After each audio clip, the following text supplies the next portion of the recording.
हरे कृष्णा।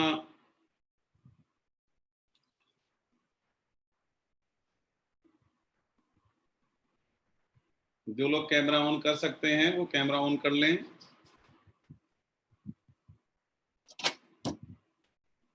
अभी हम लोग देख रहे थे गोविंद देव जी का लाइव दर्शन, आपने देखा। तो ये YouTube चैनल है, गोविंद देव जी लाइव करके आप डालेंगे, ठीक है, तो YouTube चैनल आ जाएगा। मैं ये YouTube चैनल जो है उसका लिंक जो है अभी आपको WhatsApp पे शेयर कर देता हूँ। तो आप जो है जब भी गोविंद देव जी के दर्शन करना चाहें तो आराम से कर सकते हैं। घर पे बैठ के जितनी भी झांकियां होती है, गोविंद देव जी की जो भी झांकियां होती है, वो झांकियां हमको, जितनी झांकी हम कर सकते हैं उतनी झांकी हमें करनी चाहिए। आराम से आप सुबह उठ के मंगला झांकी करें, दर्शन, सारी झांकियों के दर्शन यहीं से हो जाएंगे आपको। तो बहुत ही बढ़िया है ये। और ऐसा मौका, मतलब जो टेक्नोलॉजी होने की वजह से यदि ये चीज़ें हमको मिल पा रही है तो हमें तो इस चीज़ का बहुत शुक्रगुजार होना चाहिए टेक्नोलॉजी का, कि इस तरीके की टेक्नोलॉजी है जिससे कि हम आराम से हमारे गोविंद के दर्शन हमारे घर पे बैठ के ही कर सकते हैं। मैं आपको YouTube चैनल का लिंक शेयर कर रहा हूँ।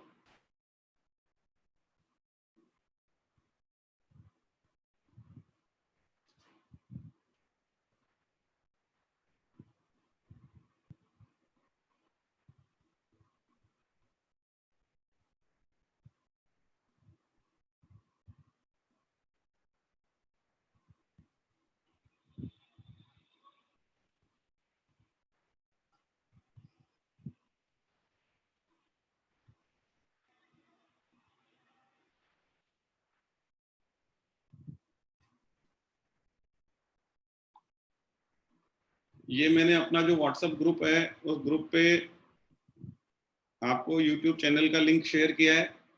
आप उसे क्लिक करके जब भी चाहें तब गोविंद देव जी के दर्शन कर सकते हैं। और इससे बड़ा क्या सौभाग्य होगा हमारा।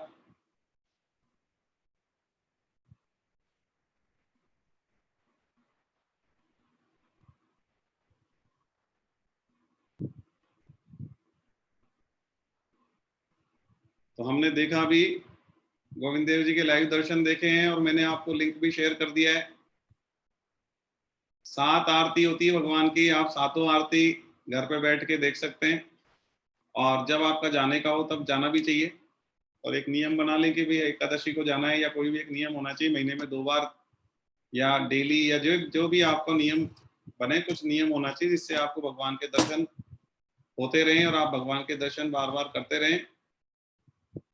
हरे कृष्णा।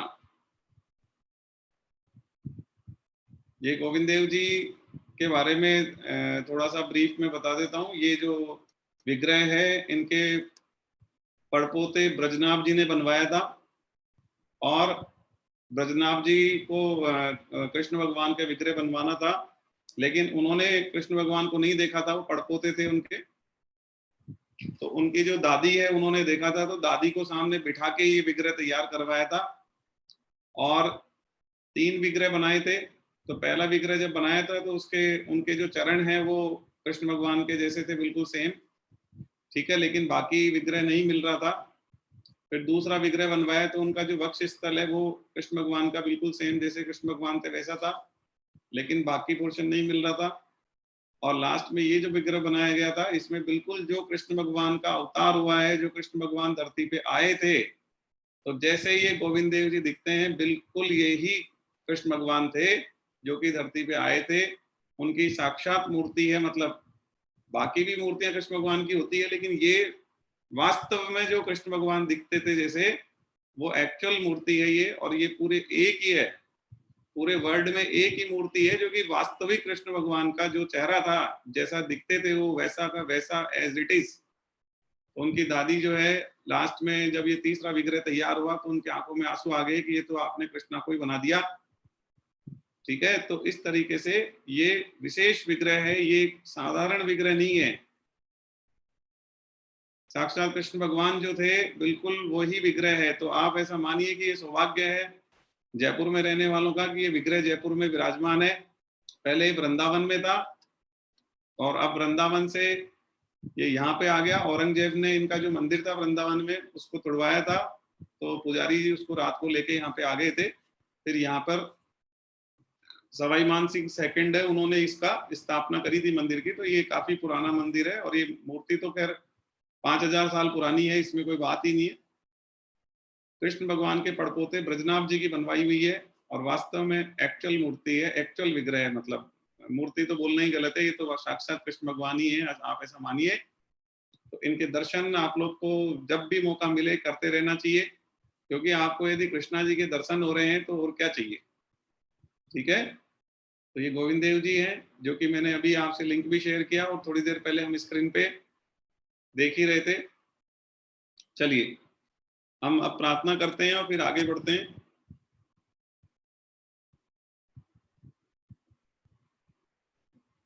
तो सबसे पहले हम प्रार्थना करेंगे।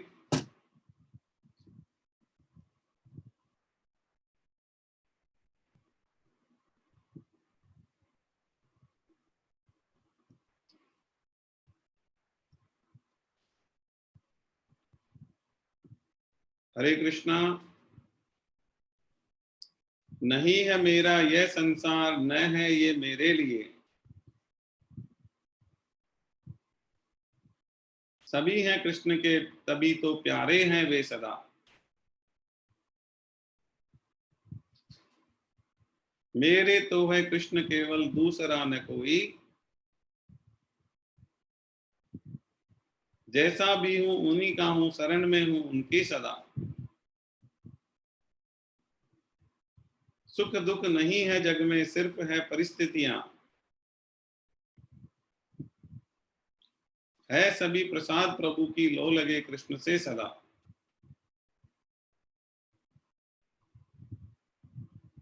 वसुदेव सुतं देवं कंस चाणूरमर्दनम,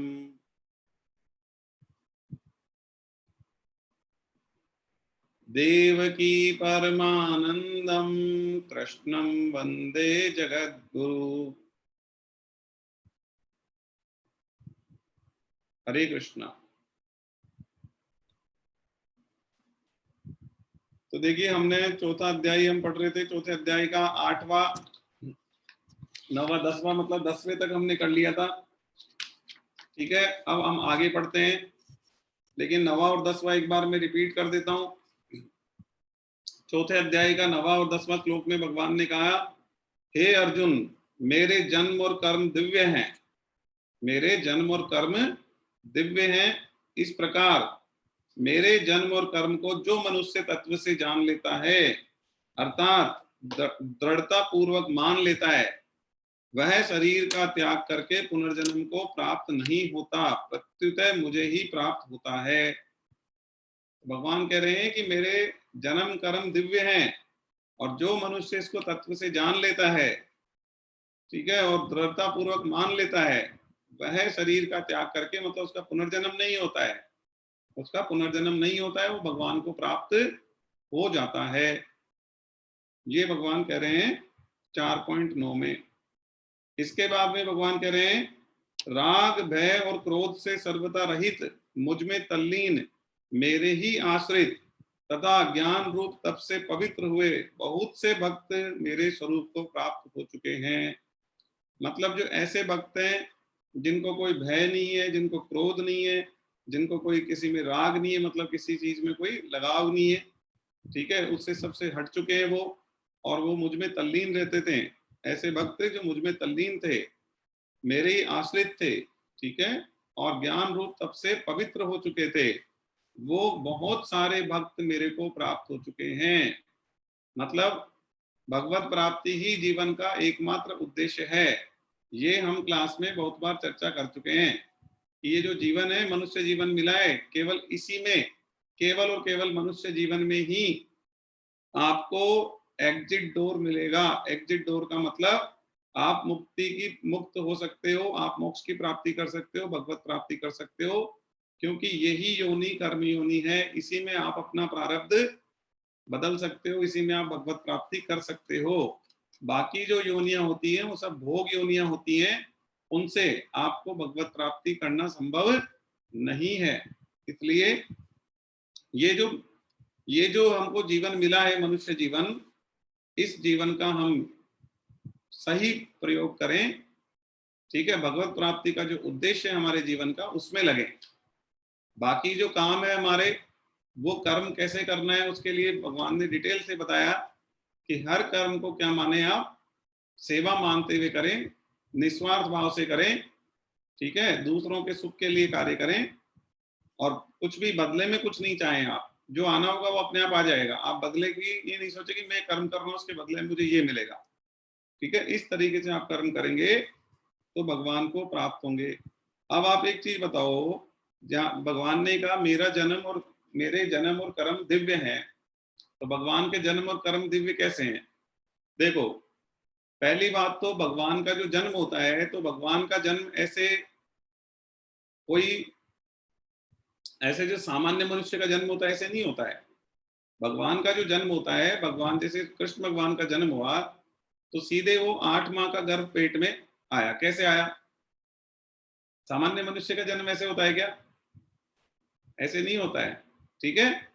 पहले भगवान चतुर्भुज रूप में प्रकट हुए, ठीक है, चतुर्भुज रूप में भगवान प्रकट हुए और प्रकट होकर माता के गर्भ में सीधे स्थापित हो गए। समझ गए आप? तो 8 माह का गर्भ डायरेक्ट आ गया। तो ये उनका जो जन्म है कोई यहाँ की भौतिक सिस्टम से नहीं होता है, ये उनका जन्म जो है दिव्य है, ठीक है। वो तो डायरेक्ट भी आ सकते हैं, लेकिन ठीक है कि लोगों को लगे कि नहीं, हाँ भाई भगवान मतलब फिर डायरेक्ट ही आ गए तो थोड़ा लोगों को वैसे हो जाएगा कि ये किनके बच्चा है क्या है, तो थोड़ा समझ में सिस्टम बिगड़ जाएगा ना, फिर उस चक्कर में उन्होंने, लेकिन 8 माह के यदि वो गर्भ में जा सकते हैं तो उनको गर्भ में भी जाने की जरूरत नहीं, वो तो डायरेक्ट भी पैदा हो सकते हैं।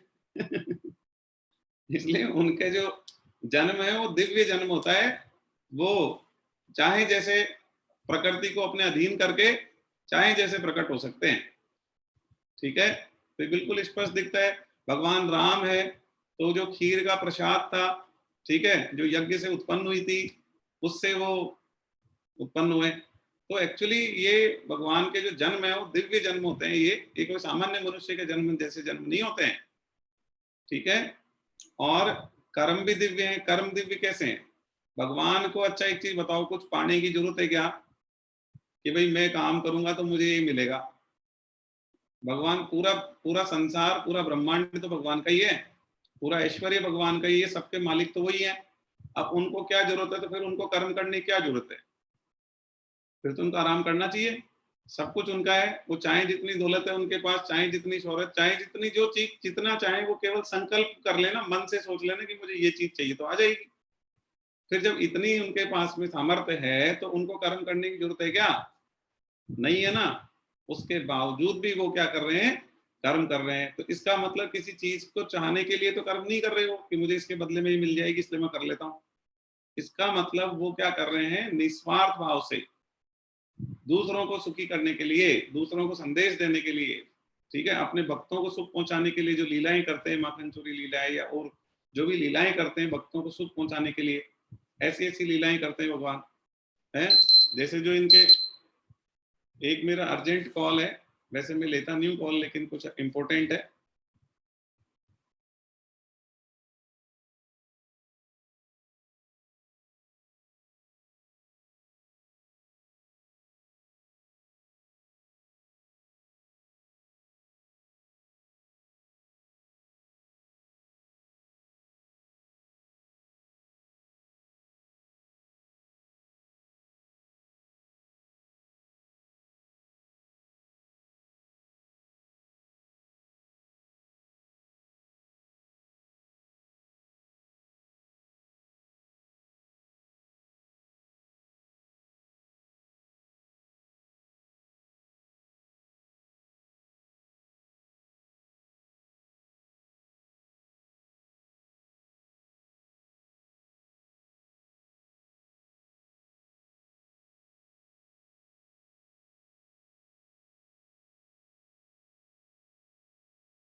हरे कृष्णा।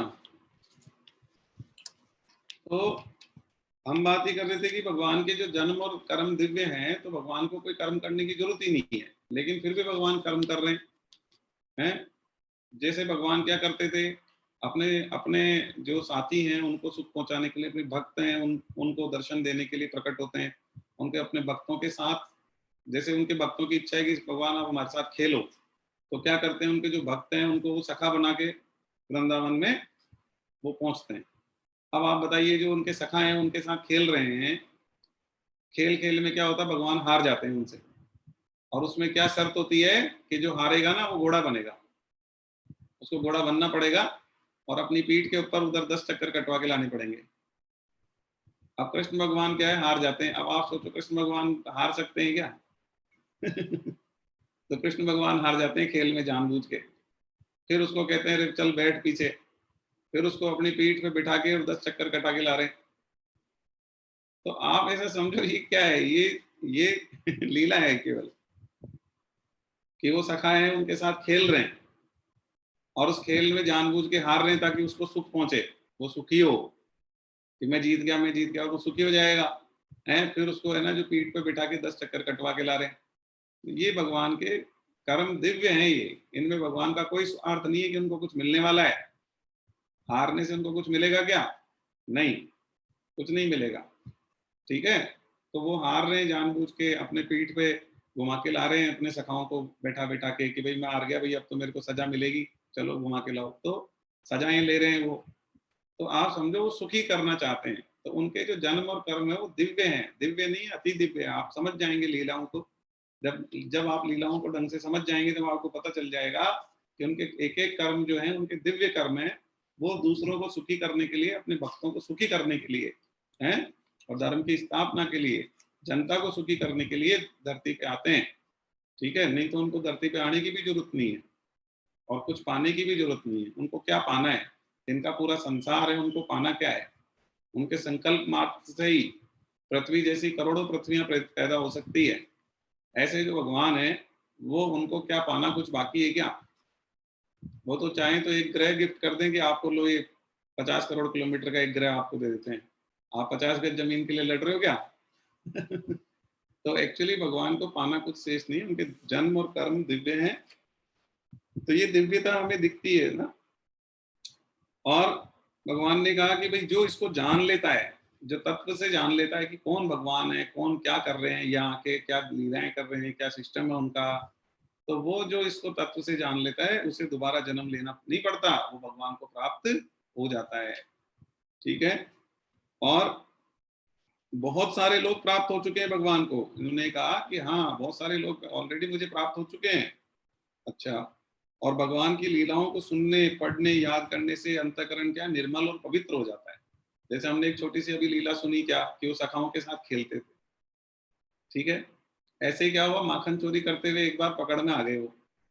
तो एक गोपी ने, जो उनकी मतलब वहां पर माखन तैयार करती थी, उन्होंने पकड़ लिया उसको। तो उनको बोला कि भाई अब क्या है, तेरे को सजा मिलेगी, खाना, तू तो है ना चोरी कर रहा था, मेरे घर में माखन चुरा रहा था। चल एक काम करते हैं, तो मानो जो ये जो है गोबर की ना 10 परात तुमको डाल के आनी पड़ेगी वहां। यहाँ ये गोबर है गाय का, तो तुमको 10 परात उठा के और उधर डाल के आनी बाहर। ये तुम्हारी सजा है, क्योंकि तुम माखन चोरी करते पकड़े गए मेरे यहाँ पे। ठीक है, अब आपको माखन चोरी का तो मैंने पिछली क्लास में बता ही दिया था कि माखन चोरी भगवान तो वो क्यों करते थे, उसका पूरा लॉजिक, पूरा सिस्टम बता दिया था कि वो भक्तों को सुख पहुंचाने के लिए, कि उनके लिए माखन निकाल के रखा जाता था और इंतजार किया जाता था कि हे भगवान आप हमारे आओ, हमारे यहाँ आके हमको धन्य करो, तो आप इसको खाओ, आप अपने मतलब हम हाथ से खिलाएं आपको, या आप हमारे माखन को कैसे भी करके खुद आप ग्रहण कर लो, तो उससे बढ़िया कुछ भी नहीं है हमारे लिए, सबसे बढ़िया है वो। आप खुद आके भोग लगा जाओगे तो हमें क्या चाहिए।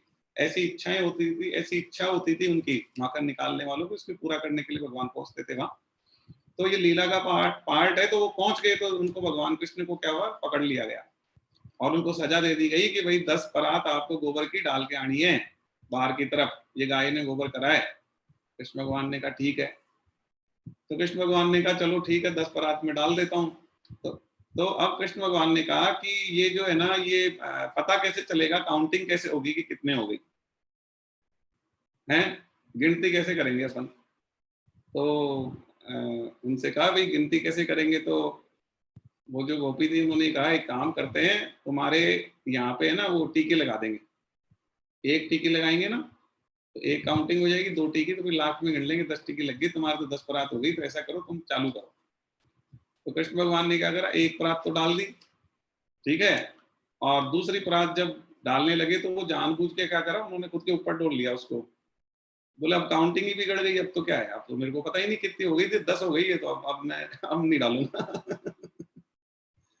तो ये सब क्या है, वो भगवान क्या है, अपने भक्तों को सुख पहुंचाने के लिए उनके साथ लीलाएं करते हैं। बाकी आपको पता है कि कृष्ण भगवान कौन है, लक्ष्मी जी के पति हैं और ऐश्वर्यवान है, पूरी धरती, पूरा सिस्टम, पूरा ब्रह्मांड उनका है। तो उनको ये सब करने की कोई जरूरत थोड़ी ना है। और उनको कोई पकड़ सकता है कि वो माखन चोरी करने जाए, वो दिखे ही नहीं, वो चाहे तो दिखे, नहीं चाहे तो नहीं दिखे, उनको कोई थोड़ी ना पकड़ सकता है। वो तो दिव्य है, मतलब वो तो भगवान है, ईश्वर है, मतलब। लेकिन फिर भी वो पकड़ में आते हैं, तो आप समझो जानबूझ के पकड़ में आते हैं, उनको कोई पकड़ थोड़ी सकता है, लेकिन वो जानबूझ के पकड़ में आते हैं ताकि सजा मिले, और वो सजा देने वाले को सुख मिले और उसको आनंद आए। ये सब लीला में सबको आनंद आए, बस उनके भक्तों की इच्छाएं पूरी हो, इसलिए करते हैं वो ये सब, ना की जरूरत नहीं है। चलिए अब हम पढ़ते हैं आगे। तो भगवान ने कहा यहाँ पर कि भाई अच्छा, भगवान शंकर, ब्रह्मा जी और नारद ऋषि जैसे ज्ञानी भी उनकी लीलाओं को गाकर सुनकर मग्न हो जाते हैं। भगवान शंकर भी उनकी लीलाओं को गाकर मग्न हो जाते हैं। ऐसे हैं भगवान कृष्ण, ठीक है। ब्रह्मा जी, नारद जी सब उनका कीर्तन करते रहते हैं। चैतन्य महाप्रभु भी जो है उनका संकीर्तन करते थे, और उनसे पतित जीवों का उद्धार हुआ है, बहुत जीवों का उद्धार हुआ है। तो भगवान जो है, भगवान के जो कर्म है वो भी दिव्य है, वो हम बात कर चुके हैं। क्योंकि वो कर्म किस लिए कर रहे हैं, दूसरों के लिए, और उसके बदले में उन्हें कुछ भी नहीं चाहिए, ठीक है। अब हम आगे बढ़ते हैं 4.11, ठीक है। अच्छा एक चीज और थी, भगवान को तत्व से जानने का मतलब क्या है, एक चीज इसको समझो कि सब कुछ भगवान का ही है, पूरा सृष्टि, जड़, चेतन, सब कुछ भगवान का ही है, ये आपको पता होना चाहिए। सब कुछ गॉड का ही है, सब कुछ कृष्णा जी का ही है, सब कुछ कृष्णा जी का ही है, कुछ भी नहीं है हमारा, कुछ है ही नहीं सिस्टम में। अब क्या होता है, जो कुछ दिख रहा है ना वो सब कृष्णा ही है, ऐसा मानो।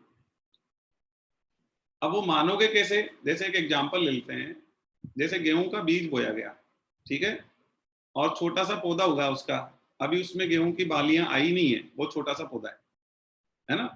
अब किसान से पूछें कि ये पौधा किस चीज का है, तो वो कहेगा गेहूं का पौधा है।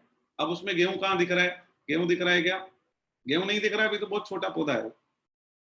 तो किसान से पूछा गया पौधा किस चीज का है, गेहूं का है, तो गेहूं कहीं दिख रहा है नहीं। लेकिन तत्व क्या है, तत्व ये है कि उसको पता है कि ये पैदा कैसे हुआ, गेहूं से, और लास्ट में कन्वर्ट किस में हो जाएगा, गेहूं में, ठीक है। तो गेहूं से पैदा हो रहा है, गेहूं में कन्वर्ट होगा, इसीलिए ये गेहूं है। तो ऐसे ही हर चीज क्या है, भगवान से उत्पन्न हुई है, भगवान में मिल जाएगी लास्ट में, ठीक है। सब कुछ भगवान से उत्पन्न हुआ, भगवान में मिल जाएगा, ऑटोमेटिकली सिस्टम काम करता रहेगा। ये चीज हमको पता होनी चाहिए कि भाई सब कुछ जो है भगवान का ही है, ये सब कुछ जो भी दिख रहा है आपको, सब कुछ कृष्ण भगवान का है, सब कुछ गॉड का ही है, हमारा कुछ भी लेना देना इसमें नहीं है। हम हमारा मान लेते हैं, ये हमारी सबसे बड़ी भूल है कि हम ये मान लेते हैं शरीर हमारा है। अरे भाई शरीर तुम्हारा है क्या, अच्छा, तो शरीर तो 5 तत्वों का बना हुआ है, और वो 5 तत्व पहले तुम्हारे थे क्या, नहीं थे। अब थोड़े दिन तक तुम अपना मान रहे हो, थोड़े दिन बाद वापिस वो 5 तत्व पांचों में मिल जाएंगे, अग्नि अग्नि में मिल जाएगी, वायु वायु में मिल जाएगी, सब बराबर हो जाएगा। तो तुम्हारा कहाँ से हो गया, वो थोड़े टेम्परेरीली तुम्हारे पास, मतलब तुम्हारी बॉडी में कन्वर्ट हुआ है। जो तुम्हारे शरीर में पानी है वो थोड़े दिन में वापिस, जब मृत्यु होने के बाद में पानी जब जला दिया जाएगा, पानी उड़ जाएगा, खत्म। पानी पानी में मिल गया, हवा हवा में मिल गई, मिट्टी मिट्टी में मिल गई, सब मिल जाएगा, फिर बचेगा क्या। तो तुम्हारा क्या है, पहले था क्या, नहीं। बाद में रहेगा क्या, नहीं। तो पहले भी नहीं था, बाद में भी नहीं है, तो बीच में तुम्हारा हो गया क्या, नहीं हो सकता ना भाई, बीच में क्या है। हम तो वैसे भी आत्मा है, ये शरीर हमारा है नहीं है, तो कपड़े हैं, हम कपड़ों की जैसे बदलते रहते हैं, ये चीज कई बार आ भी चुकी। तो ये होता है तत्व से जानना, कि भगवान को भी हम तत्व से समझें कि भगवान क्या है। ये जो भी चीज दिख रही है सब कुछ भगवान ही है, क्योंकि उन्हीं से उत्पन्न हुआ, उन्हीं में मिलने वाला है, और हमारा कोई लेना देना इसमें नहीं है। यदि हम अपना मान लेते हैं, ये हमारी बहुत बड़ी भूल होती है। 4.11 है, हे प्रतानंदन, जो भक्त इस प्रकार मेरी शरण में आते हैं, मैं उन्हें, जो भक्त जिस प्रकार मेरी शरण में आते हैं, मैं उन्हें उसी प्रकार आश्रय देता हूं, क्योंकि सभी मनुष्य सब प्रकार से मेरे मार्ग का अनुसरण करते हैं। मतलब जो भक्त जिस प्रकार मेरी शरण में आता है, मैं उसको उसी प्रकार आश्रय देता हूं। देखो, इसका मतलब पता आपको क्या कहना चाह रहे हैं भगवान? जो जिस भाव से भगवान की शरण में जाता है, वो उसी भाव से भगवान उसको अपनी शरण में ले लेते हैं। कोई कहता है कि हे भगवान, आप हमारे माता पिता हो, तो वो कहते हैं ठीक है भाई, मैं माता पिता बन जाता हूँ, तो वो माता पिता का रोल प्ले करने लग जाएंगे। कोई कहता है कि हे भगवान, आप में हमारे गुरु हो, तो वो गुरु का रोल प्ले करने लग जाएंगे। ठीक है, तो आप जिस भाव से उनको मानेंगे ना, उस भाव से भगवान वो रोल प्ले करना शुरू कर देंगे। आप जिस भाव से संबंध बनाएंगे, वो भी उसी भाव से आपसे संबंध बना लेंगे। कितनी कितनी बड़ी बात है। आपने यदि कृष्ण भगवान जैसे छोटे कान्हा होते हैं घर में, लड्डू गोपाल होते हैं, तो कई लोग उनको अपना बेटा मानते हैं, तो वो बेटे की तरह काम करने लग जाते हैं। ठीक है, तो जो संबंध आप भगवान से बनाओगे, वो संबंध भगवान आपके साथ बना लेंगे। ये बहुत ही बढ़िया चीज है। तो आप भगवान को किस संबंध से याद करना चाहते हो, उस संबंध से याद करो। ठीक है, भगवान उसी संबंध से आपको साथ देंगे। तो आप भगवान को सखा भी बना सकते हो कि भगवान तो मेरे साथी हैं, मेरे फ्रेंड है। ठीक है, आप अपने अपने सखा भी बना सकते हो। भगवान को आप अपना जो भी बनाना चाहें, ठीक है, वो बना सकते हैं। तो इसलिए जिस भाव से हम भगवान को याद करते हैं, संबंध बनाते हैं, भगवान के साथ में संबंध जोड़ते हैं हम, वही भाव से भगवान भी हमारे साथ संबंध जोड़ लेते हैं। ठीक है, वही भाव उनका भी हो जाता है। और जैसे यदि भक्त भगवान के बिना व्याकुल हो जाता है, तो भगवान भी भक्त के बिना व्याकुल हो जाते हैं। तो जितना आपकी तरफ से जाएगा, उतना उधर से आएगा। तो हमको क्या करना चाहिए? हमको भगवान के पीछे लग जाना चाहिए। और ये तो हमें पता चला, एक बहुत बढ़िया चीज आ रही है कि भगवान, देखो सबसे पहले तो ये चीज समझो, यहाँ पर जो भी लोग हैं वो क्या चाहते हैं? आनंद की प्राप्ति चाहते हैं। वो चाहते हैं हमें आनंद मिले, हमें सुख मिले, हम खुश रहें। ठीक है, अब क्या होता है, वो आनंद ढूंढते हैं। शराबी क्या होता है? शराब में आनंद ढूंढता है, अरे शराब पी के मजा आ जाएगा। चोर क्या है? चोरी में आनंद ढूंढता है, आज इसके पैसे मार लेंगे तो मजा आ जाएगा। है ना? हर व्यक्ति क्या करता है? अपने हिसाब से आनंद ढूंढता है। कोई कैसे आनंद की खोज कर रहा है, कोई कैसे, क्या चाहिए? वही आनंद चाहिए, जिंदगी में आनंद होने चाहिए, मजे होने चाहिए। ठीक है, अब आप एक चीज बताओ, शराबी को शराब में आनंद लगता है, किसी को किस चीज में आनंद आ रहा है, किसी को किस चीज में आनंद आ रहा है, सब आनंद की खोज में घूम रहे हैं। लेकिन आपको एक चीज बता दूं, वो आनंद वहां पर एक्चुअली में है नहीं। वो क्या है? टेम्परेरी। उसको लगता है कि मेरे को सुख मिल रहा है, लेकिन वास्तव में नहीं है वो। ठीक है, और थोड़ा बहुत उसको कुछ मिल भी रहा है तो बहुत टेम्परेरी होता है। ठीक है, तो वो सब चीज बेकार है। आनंद यदि आपको चाहिए, तो आपको पता है भगवान जो कृष्ण भगवान है, वो आनंद के स्रोत हैं एक्चुअली। वहां से पूरी दुनिया का आनंद वहीं से उत्पन्न होता है। और यदि आप कृष्ण भगवान की याद में आनंद महसूस करने लग जाएंगे, उनके दर्शन में आनंद महसूस करने लग जाएंगे, उनकी लीलाओं को सुनने में आनंद महसूस करने लग जाएंगे, ठीक है, तो वो परमानेंट है, वो लाइफ टाइम है। आप जब चाहें तब और जितना चाहें उतना आनंद ले सकते हैं। एक बार आपके ऊपर वो रस चढ़ना चाहिए भगवान का, उसके बाद तो आपको जो आनंद आएगा ना, आप ये कहोगे दुनिया के सारे रस फीके हैं। जब से कृष्ण भगवान का रस चढ़ा है, तब से उनके नाम का रस चढ़ा है, उनके जाप का रस चढ़ा है, उनके दर्शन का रस चढ़ा है, तो उसके बाद सब आनंद दुनिया के फीके लगेंगे। जैसे मान लो दुनिया में आपने सारे आनंद ले लिए, ठीक है, अब आप वह कृष्ण भगवान से जुड़े और फिर आपको आनंद आने लगा, तो आप बोलोगे हे प्रभु, ये है असली आनंद। तो अरे हम तो फालतू ही उन चीजों में आनंद समझ रहे थे, उनमें तो कोई मतलब ही नहीं है, और उसमें तो वो इतना मजा कभी आया ही नहीं जितना मजा अब आ रहा है हमको आपके साथ जुड़ के, आपके साथ जो भक्ति करके, आपकी भक्ति करके, आपसे प्रेम करके अब जो आनंद आ रहा है, वो तो असीम आनंद है, असीम आनंद है, असीम आनंद है। तो भगवान ये कह रहे हैं कि भाई जो एक्चुअली क्या है, हम जो आनंद चाहते हैं ना वो गलत होता है, वो गलत सिस्टम है, वो आनंद और कहीं है ही नहीं। अक्षय आनंद चाहिए आपको, असीम आनंद चाहिए, तो उसके स्रोत कौन है? भगवान है। तो आप उनसे जुड़े तो आपको असीम आनंद मिल जाएगा। ठीक है।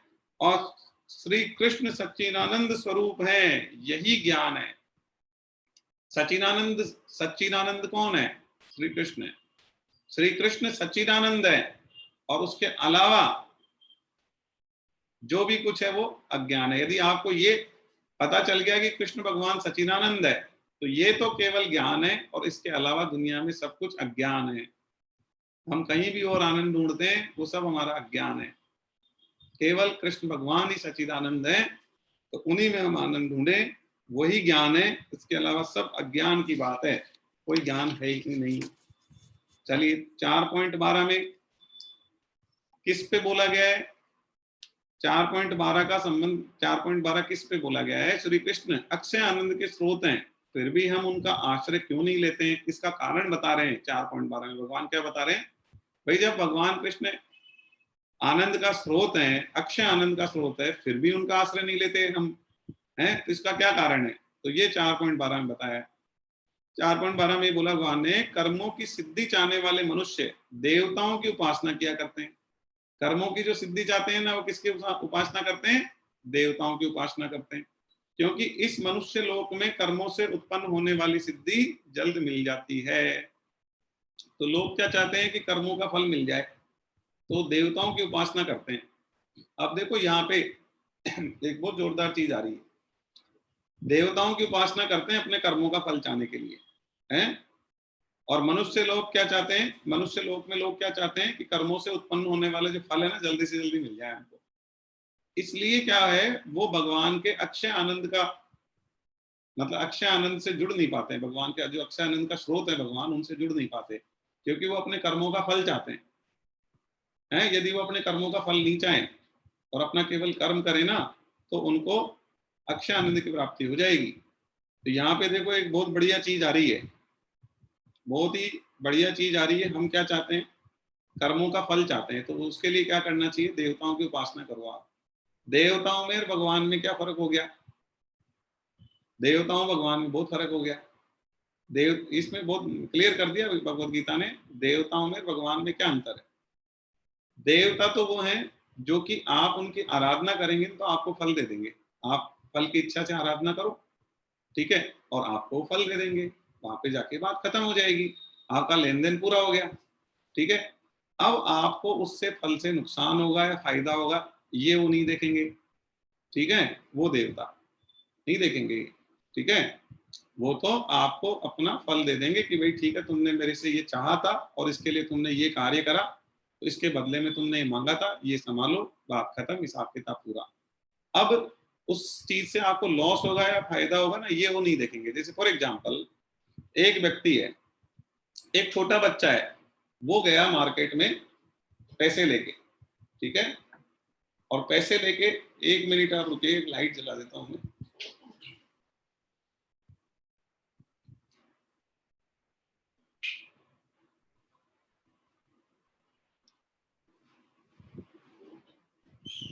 एक छोटा बच्चा है, वो मार्केट में गया पैसे लेके चाकू खरीदने के लिए, ठीक है, और दुकानदार को उसने 10 रुपए दिए और बोला चाकू दे दो भैया। तो उसने वो 10 रुपए रख लिए और चाकू दे दिया उसको। और दुकानदार को इस चीज से कोई लेना देना नहीं है क्या, कि ये चाकू से हाथ कटवा लेगा या लगा लेगा अपने, तो उससे नुकसान हो जाएगा। दुकानदार को कोई मतलब नहीं है, आपने 10 रुपए दिए ना, उसने चाकू दे दिया। ये होता है देवताओं की उपासना करने से।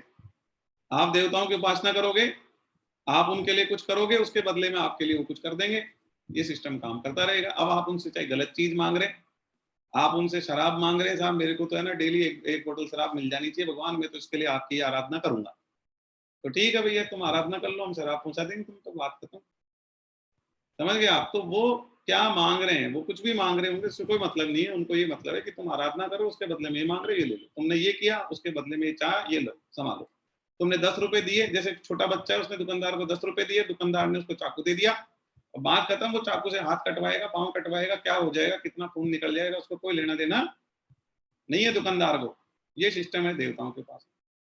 जबकि आप क्या करो, एक छोटा बच्चा है वो क्या करे, पिताजी के पास जाए और पिताजी को कहे कि मेरे को चाकू दे दो, हैं, और पिताजी क्या करेंगे, उसको चाकू दे देंगे कि ये ले भाई चाकू कटवा ले अपने आप। पिताजी कहेंगे, दो लगाएंगे थप्पड़ कि चाकू को क्या करेगा, हैं, और दोबारा मांगा तो और पिटाई होगी। ठीक है, कोई चाकू तेरे को क्या काम का है, कटवा लेगा आप, तो वो नहीं देंगे आपको। तो ये फर्क होता है।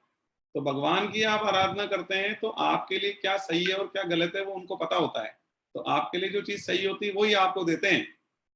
ठीक है, जबकि आप देवताओं की उपासना करते हैं तो आप जो चाहते हैं वो दे देते हैं, वो आपके लिए सही है या गलत है उसको नहीं देखते वो। ये बेसिक डिफरेंस हो गया देवताओं की उपासना में और भगवान की उपासना में। अब देवता कौन कौन है और भगवान कौन कौन है, इसकी डिटेलिंग में हम बात करें तो भाई जो साधक संजीवनी में लिखा है कि जो कृष्ण भगवान है, शंकर भगवान है, गणेश जी हैं, सूर्य भगवान है और देवियां हैं, शक्तियां। इनके अलावा सब क्या है, देवता हैं। और ये भगवान की श्रेणी में आते हैं 5। ठीक है, और इन 5 में भी जिनको आप अपना इष्ट बना लेते हो वो अपने आप सबसे ऊपर आ जाते हैं, बाकी 4 उनसे नीचे हो जाते हैं। तो सबसे ऊपर हमने यदि कृष्ण भगवान को इष्ट बना लिया तो वो हो गए सबसे ऊपर, और साथ में हो गए वो 4। ठीक है, आपने गणेश जी को इष्ट बना लिया तो वो सबसे ऊपर हो गए, साथ में हो गए 4। ऐसे ये सिस्टम काम करता है। तो 5 को इन्होंने बताया है भगवान, और 5 के अलावा बताया है सबको देवता। जो साधक संजीवनी में इस पर विशेष टिप्पणी आई है उसमें स्पेशली लिखा गया है ये चीज को।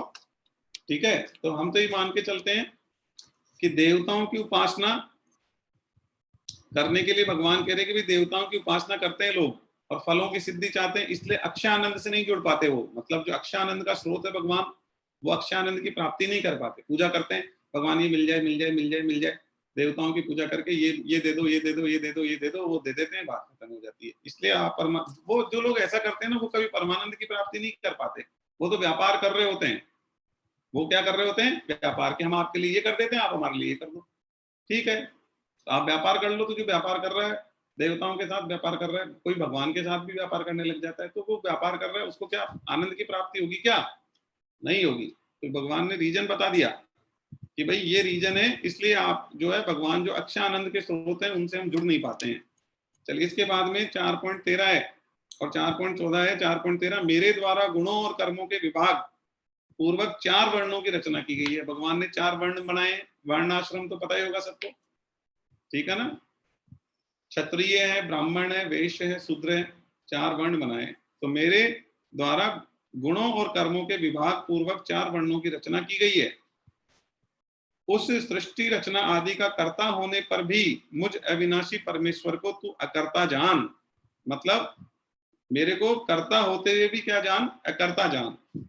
और कारण कि कर्मों के फल में मेरी स्पृहा नहीं है, इसलिए मुझे कर्म लिप्त नहीं करते। मतलब मैं कर्मों से कुछ चाहता नहीं हूँ रिटर्न में, इसलिए कर्म मुझे लिप्त नहीं करते हैं। इस प्रकार जो मुझे तत्व से जान लेता है वह कर्मों से नहीं बंधता है। ये 2 श्लोक है, अब हम एक एक का डिटेल लेते हैं। पहला श्लोक है, मेरे द्वारा गुणों और कर्मों को विभाग पूर्वक 4 वर्णों की रचना की गई है। मैंने 4 वर्णों की रचना की गई। तो 4 वर्ण आप समझ गए कौन कौन से 4 वर्ण मैंने अभी पढ़ के बताया।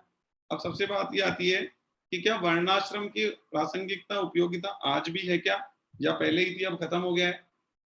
देखिए, ये क्या है ना, सबसे बड़ी चीज तो क्या है कि जो वर्णाश्रम भगवान ने व्यवस्था बनाई है वो व्यवस्था शास्त्रों के हिसाब से बिल्कुल प्रॉपर व्यवस्था बनाई गई है। ठीक है, और इसमें कोई पक्षपात करने का कोई उद्देश्य नहीं है भगवान का भी, न किसी और का। ठीक है, पक्षपात का कोई उद्देश्य नहीं है कि इसको ये छोटा है ये बड़ा है, क्योंकि भगवान ने तो पहले भी कहा, मैंने पहले भी एग्जांपल दिया था कि कोई जरूरी नहीं है कि आप किसी विशेष जाति में पैदा होके ही भगवत प्राप्ति कर सकते हो। परमात्मा की प्राप्ति तो आप ड्राइवर हो तो आपको ज्यादा इजीली हो सकती है, बजाय कि आप सेठ जी हो उसके। सेठ जी को ज्यादा आसानी से होगी या ड्राइवर को ज्यादा आसानी से होगी। मैंने पहले बताया था कि ड्राइवर के लिए ज्यादा आसान है, क्योंकि उसके पास काम नहीं है, गाड़ी चलाना है। गाड़ी खड़ी है, उसके बाद सेठ जी गए 2 घंटे बाद आएंगे, तब तक उसको कुछ काम नहीं होता है। तब तक वो भगवान के भजन कर सकता है। तो ड्राइवर के लिए ज्यादा आसान है भगवत प्राप्ति बजाय की सेठ जी के। ठीक है, तो ड्राइवर बनाना ज्यादा बढ़िया हुआ ना वैसे, क्योंकि भगवत प्राप्ति जहां से ज्यादा इजी है वो बना दो हमको तो। ठीक है, तो भगवान जो है ना वो वर्णाश्रम व्यवस्था जो है वो इसलिए बनाई जाती है, कोई छोटा बड़ा उनका पक्षपात, भगवान तो पक्षपात कैसे कर सकते हैं, भगवान के तो बच्चे हैं हम सब। एक बात हो, आपके 4 बेटे हैं तो आप चारों पक्षपात कैसे करोगे, नहीं करोगे ना। ठीक है, तो पक्षपात करने का कोई लॉजिक नहीं है कि भाई पक्षपात नहीं करते हैं। जो जैसे कर्म होते हैं उसके हिसाब से उन्हें, जैसे कर्म होते हैं ना उसके हिसाब से उन्हें क्या करते हैं, वो जन्म दे देते हैं। ठीक है, आपको जो भी जन्म मिला जहां भी मिला आप उसमें भगवान को याद करो, भगवान भगवत प्राप्ति करो, आपको हो जाएगी। तो जब भगवत प्राप्ति आपको हो रही है तो उससे कोई फर्क ही नहीं पड़ रहा कि आप कौन से वर्ण में पैदा हुए, उससे क्या फर्क पड़ रहा है। लेकिन यहाँ पे पक्षपात मूलक नहीं है, ये तो क्या है, वैज्ञानिक प्रणाली है जो शास्त्रों ने दी है। रीजन क्या है, आप एक चीज बताओ, सब ये कह देंगे कि साहब हमें हमें तो ड्राइवर नहीं बनना, हमको सेठ जी बनना है। फिर तो सब सेठ जी बन जाएंगे तो गाड़ी कौन चलाएगा। आप बताओ, सभी सेठ जी बन जाएंगे तो गाड़ी कैसे चले। ठीक है, ऐसे ही बहुत सारी चीजें, बहुत सारी व्यवस्थाएं हैं। तो कोई कहे साहब हम तो सारथी नहीं बनेंगे, हम तो सब रथी बनेंगे। तो सारथी, फिर सारथी कौन बनेगा भाई, फिर तो युद्ध भी वही करे, घोड़ा भी वही चलाए तो कैसे चलेगा बताओ। वो तो या तो घोड़ा ही चला सकता है, युद्ध ही कर सकता है, तो सारथी तो चाहिए ना। तो कृष्ण भगवान सारथी बन गए, नहीं बने। तो ये, तो वो नहीं साहब, सारथी तो है ना जो नीचे नीचे होती है कास्ट या पोजीशन या कर्म, नीचा कर्म है तो साहब हम तो नहीं करें। अरे जब कृष्ण भगवान खुद सारथी बन गए तो अब तुम नहीं करो तो मत करो भाई, हैं। तुम उनसे भी बड़े हो तो अलग बात है। तो जहां उनको कर्म करने की जरूरत पड़ी वो सारथी बन गए ना, तो वो छोटे थे क्या, छोटे बन गए क्या वो, कोई छोटे नहीं बनता, कर्म से कोई छोटा नहीं होता। लेकिन अब किसी को तो सारथी बनना ही पड़ेगा ना, जब कोई रथी बनेगा तो कोई तो सारथी बनेगा ही ना। तो ये वर्ण व्यवस्थाएं होंगी तभी तो पार पड़ेगी, ऐसे तो सिस्टम ही बिगड़ जाएगा। सभी कह देंगे हम तो साहब पीछे ही खड़े होकर युद्ध ही लड़ेंगे, हम तो कोई घोड़ा कोई नहीं चलाएगा, घोड़ा कोई नहीं चलाए तो घोड़ा चलेगा ही नहीं, फिर युद्ध कैसे जाओगे, आप जा ही नहीं सकते युद्ध में। तो एक्चुअली में क्या है, हर कर्म की विशेषता होती है, हर कर्म का इंपॉर्टेंस होता है, उस हिसाब से सारी व्यवस्थाएं शास्त्रों के हिसाब से सेट की गई है। और वर्ण को जन्म से माने या कर्म से माने, देखिए वर्ण जो होता है वो जन्म से होता है, लेकिन लेकिन जो है, आप जो है जन्म आपका कहाँ भी हुआ हो, वास्तव में तो क्या है, आपने जो कर्म में आप लिप्त हैं उस हिसाब से आपका वर्ण माना जाए। ठीक है, आप ड्राइवर के कर्म में लिप्त है तो आपका जो ड्राइवर वाला वर्ण है वो माना जाएगा, आप जिस कर्म में लिप्त है वो आपका वर्ण माना जाएगा। और आपको बताएं, जैसे अब आधुनिक की आजकल का युग है ना, इसमें तो सभी शूद्र हैं, सारे के सारे ही शूद्र हैं। कैसे, कोई कहे साहब मैं वैश्य हूं, कोई कहे मैं क्षत्रिय हूं। देखो क्या है, सभी शूद्र हैं। कैसे कि आजकल क्या है ना, जो जन्म होता है ना बच्चों का, तो गर्भाधान संस्कार नहीं होता है। तो गर्भाधान संस्कार नहीं होने से जो भी उत्पत्ति होती है सबको शूद्र माना गया है शास्त्रों में। तो गर्भाधान संस्कार की विशेष महत्व है, आप गर्भाधान संस्कार के बारे में कभी पढ़ें समझें। तो ऐसे ही गर्भ धारण कर लेना ठीक नहीं होता है, गर्भाधान संस्कार होता है, उसके उसका वो होना चाहिए सिस्टम पूरा। तो सभी शूद्र माने गए हैं। और शूद्र का धर्म क्या होता है, शूद्र का धर्म होता है सेवा करना। तो हम सबका धर्म क्या है, सेवा करें हम। शूद्र कोई छोटा नहीं होता है, फिर वही बात, हमारी बुद्धि क्या हमेशा उल्टा चलती है, शूद्र का मतलब तो हम छोटे हो गए। अरे शूद्र छोटा नहीं होता है, भगवान सारथी बन गए तो भगवान छोटे हो गए क्या, छोटा कोई नहीं होता है। ठीक है, शूद्र का धर्म होता है सेवा करना। तो हम सबका धर्म क्या है, सेवा करें। किसकी करें, दूसरों की करें, निस्वार्थ भाव से करें, बस। तो सभी का एक ही धर्म है, दूसरों की सेवा करें, और सभी शूद्र हैं कलयुग में। ठीक है, क्योंकि गर्भाधान संस्कार का सिस्टम खत्म हो चुका है आजकल, इसलिए सभी क्या हो गए, शूद्र हो गए हैं। इसके बाद में 4.15, पूर्व काल के, भगवान ने कहा पूर्व काल के मुमुक्षुओं ने भी इस प्रकार जानकर कर्म किए, इसलिए तू भी पूर्वजों के द्वारा सदा किए जाने वाले कर्मों को उन्हीं की तरह कर। मुमुक्षु का मतलब क्या होता है, जो मोक्ष की इच्छा रखता है वो मुमुक्षु होता है। जो मोक्ष की इच्छा रखता है वो मुमुक्षु होता है, कि भगवान मुझे तो जन्म से और मरण से मुक्ति दे दो, मोक्ष दे दो, उसको कहते हैं मुमुक्षु। मोक्ष को चाह रहा होता है। ठीक है, तो मोक्ष को जो चाहने वाले हैं वो कैसे कर्म करते हैं, वो निस्वार्थ भाव से कर्म करते हैं। कैसे कि यदि वो स्वार्थवश कर्म करेंगे तो कभी मोक्ष प्राप्त नहीं होने वाला है। आप आज कर्म कर रहे हो, उससे आपको फल की प्राप्ति के लिए जन्म लेना पड़ेगा। आप अच्छे कर्म करोगे तो अच्छे फलों की प्राप्ति के लिए जन्म लेना पड़ेगा, और आप बुरे कर्म करोगे तो बुरे कर्मों को भोगने के लिए जन्म लेना पड़ेगा। तो मोक्ष कैसे मिल सकता है? मोक्ष नहीं मिल सकता।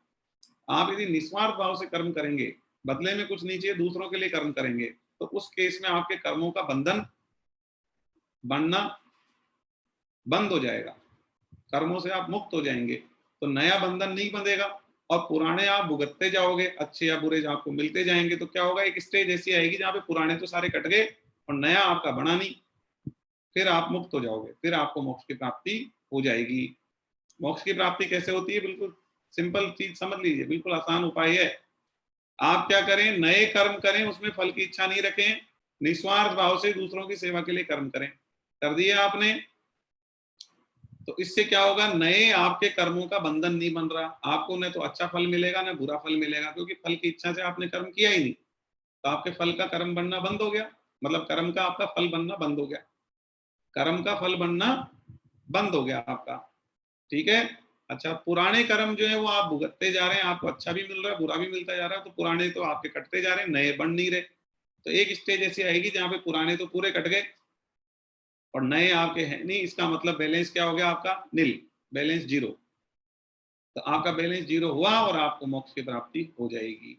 तो भगवान ने ये कहा कि आप भी उसी तरीके से करो, जो मोक्ष की प्राप्ति चाहने वाले उस तरीके से काम करते हैं, तो आप भी उसी तरीके को फॉलो करो। चलिए आगे बढ़ते हैं। 4.16 और 4.17 भगवान कह रहे हैं कर्म क्या है और अकर्म क्या है। इस प्रकार इस विषय में विद्वान भी मोहित हो जाते हैं, विद्वान लोग भी क्या है, कंफ्यूज हो जाते हैं कि भाई कर्म क्या है, अकर्म क्या है। ठीक है। अतः वह कर्म तत्व मैं तुझे भली भांति कहूंगा। अब भगवान कह रहे हैं मैं बताऊंगा तुमको कर्म क्या होता है, अकर्म क्या होता है, ये मैं बताऊंगा, जिसको जानकर तू संसार बंधन से मुक्त हो जाएगा। कर्म और अकर्म को जान लो, आप संसार बंधन से मुक्त हो जाओगे। कर्म का तत्व भी जानना चाहिए और अकर्म का तत्व भी जानना चाहिए तथा विकर्म का तत्व भी जानना चाहिए, क्योंकि कर्मों की गति गहन है। आपको देखो तीन चीज आ गई, कर्म, अकर्म, विकर्म। कर्म, अकर्म, विकर्म, तो हमको तीनों के बारे में नॉलेज होनी चाहिए कि कर्म क्या होता है, अकर्म क्या होता है, विकर्म क्या होता है। हम तीनों पे एक एक पे चर्चा करते हैं। कर्म क्या है? कर्म वो होता है जिससे कि हम काम करते हैं और उसके बदले में कुछ चाहते हैं, फल की इच्छा रखते हैं, उसको तो कहा गया कर्म। और अकर्म क्या होता है कि हम कार्य करते हैं लेकिन उसके बदले में कुछ फल नहीं चाहते, फल की इच्छा से नहीं करते उस कर्म को हम, तो उस कर्म का कोई बंधन नहीं बनता, इसलिए उसको कर्म नहीं कह के अकर्म कहा गया है। ठीक है। वापिस से रिपीट कर रहा हूँ, कर्म क्या होता है जिसमें कि हम फल की इच्छा चाहते हैं कि हम ये काम करें, इसके बदले में कुछ मिले, उसको कर्म कहा गया है। भगवत गीता में उसको कर्म कहा गया। और अकर्म किसको कहा गया, कि हम कार्य करें लेकिन उसके बदले में फल की इच्छा नहीं रखें, उसको अकर्म कहा गया है।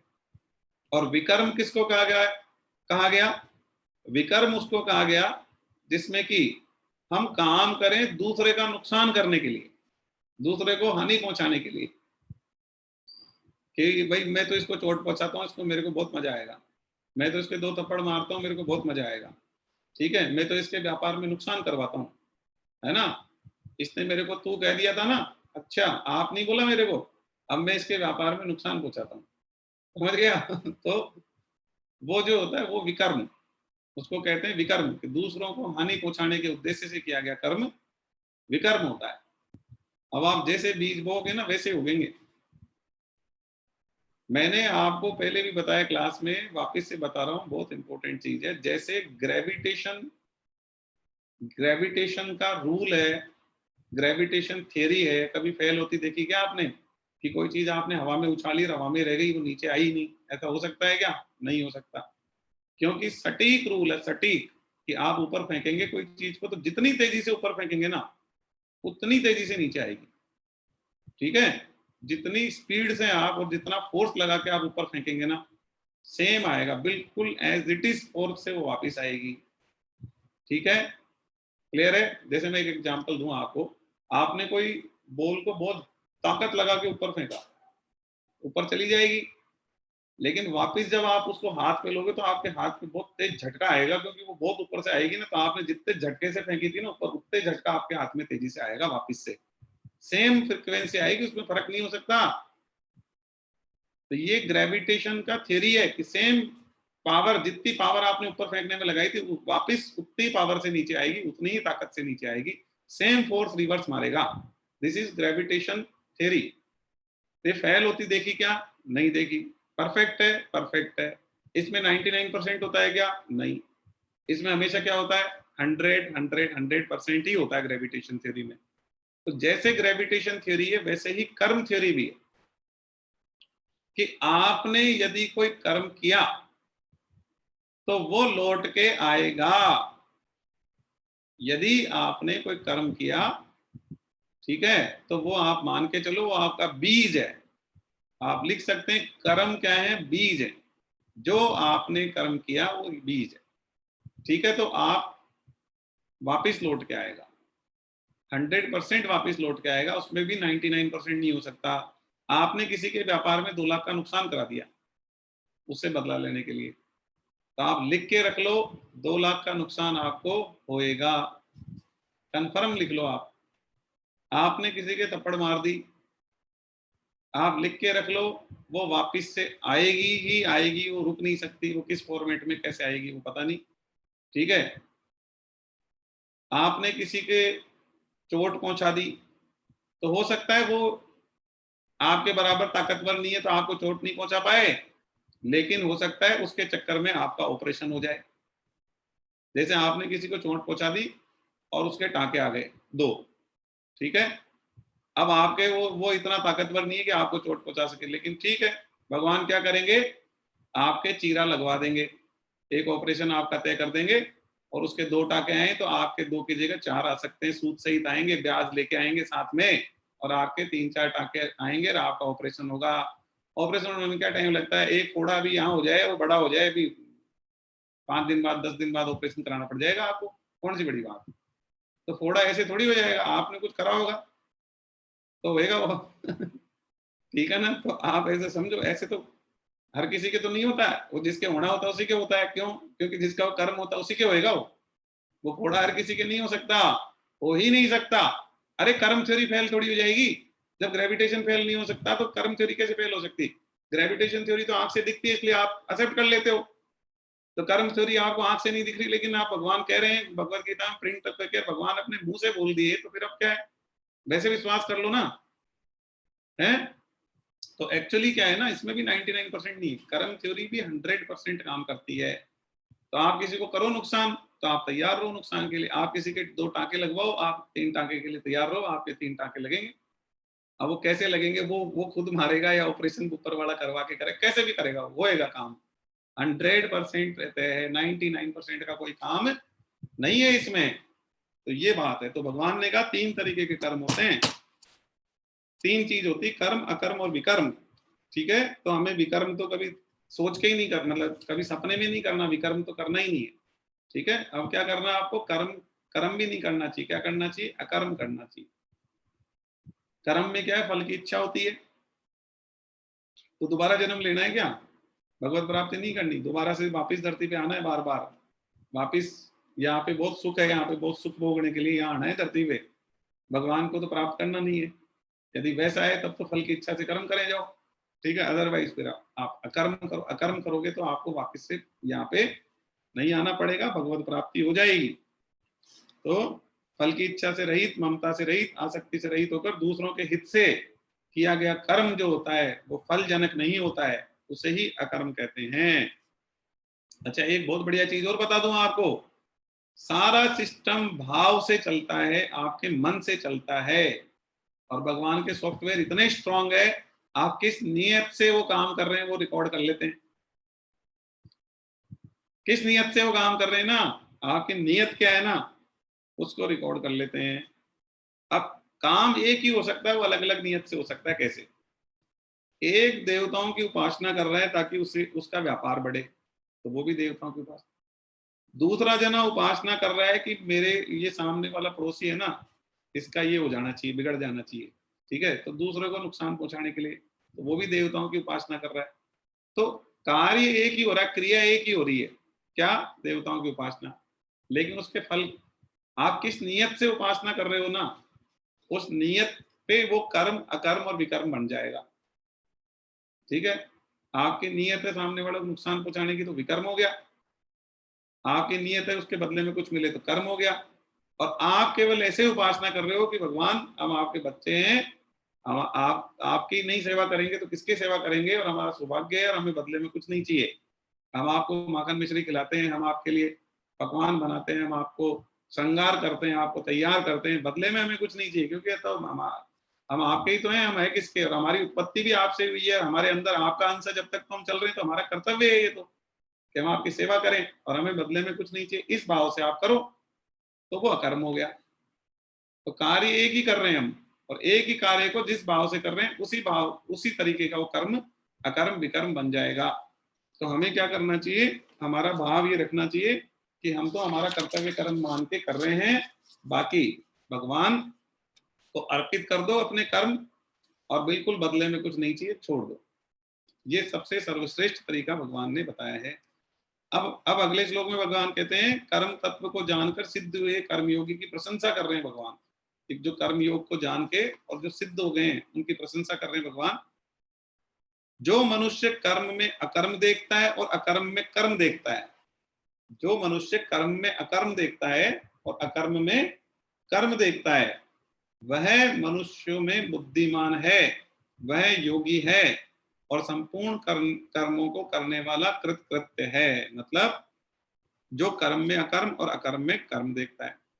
अब देखो, कर्म में अकर्म कैसे देखेंगे, कि हम कर्म करें और उसके बदले में कुछ नहीं चाहें। तो हमने क्या करा, कर्म में अकर्म देखा कि हमने खूब काम किया लेकिन उसके बदले में कुछ भी नहीं चाह रहे हैं, निर्लिप्त होकर काम कर रहे हैं। जैसे भगवान सूर्य भगवान है, सूर्य भगवान सबके लिए खाना, सबके लिए पेड़ पौधे बन रहे हैं, उसमें फल लग रहे हैं, फूल लग रहे हैं, सबके लिए सारी चीजें तैयार करवा रहे हैं, बदले में कुछ चाहिए क्या? कुछ भी नहीं चाहिए उनको।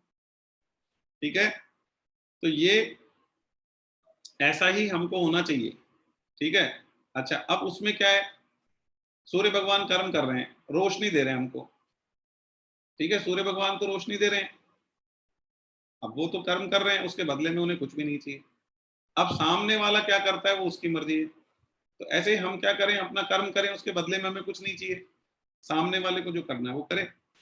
ठीक है, ऐसे ही क्या, अकर्म में कर्म देखना, अकर्म में कर्म देखने का मतलब क्या है, अकर्म में कर्म देखते हैं कई लोग, हाँ उससे बचना चाहिए। कैसे?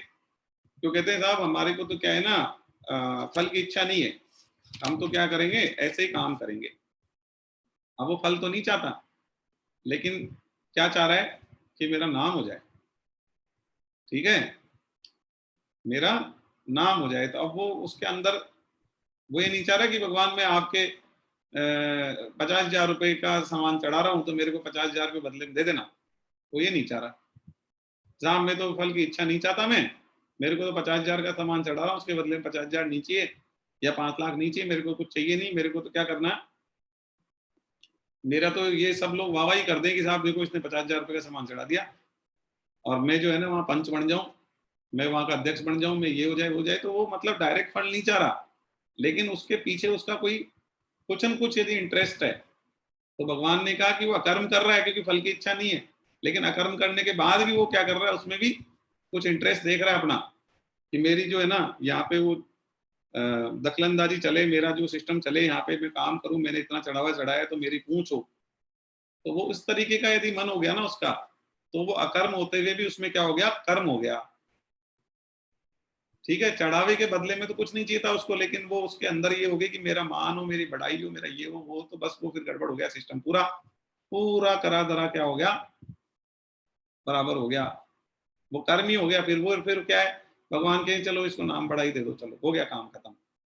फिर आपके जो बिना फल की इच्छा के जो कर रहे थे ना वो सब बर्बाद हो गया। तो इसलिए कह रहे हैं अकर्म में कर्म नहीं देखना चाहिए। आप बिना फल की इच्छा भी कई बार काम करते हैं, लेकिन उसके भी अंदर कोई सूक्ष्म चीज देखते रहते हैं कि ये तो मिल जाए, नाम तो मिल जाए कम से कम बदले में, 50,000 के बदले में 50,000 नीचे, 5 लाख नीचे, पर नाम तो मिल जाए थोड़ा सा, ये तो मिल जाए थोड़ा सा, वो तो थोड़ा सा मिल जाए ना, उसमें सारा मामला गड़बड़ हो जाता है। तो वो नहीं करना है वो नहीं करना है, बिल्कुल सही बात है ना। तो वो नहीं करना है, अकर्म में कर्म नहीं देखना आपको। चलिए आगे बढ़ते हैं। इसके बाद में है 4.19 और 4.20। 4.19 और 4.20 क्या कह रहे हैं? किस बारे में कहे गए हैं? कर्म में अकर्म और अकर्म में कर्म देखने वाले जो सिद्ध कर्मयोगी महापुरुषों के लक्षण बता रहे हैं भगवान। ठीक है, जो शुद्ध महापुरुष है ना, उनके लक्षण बता रहे हैं, जो कर्म में अकर्म और अकर्म में कर्म देखते हैं। ठीक, आप समझ गए होंगे।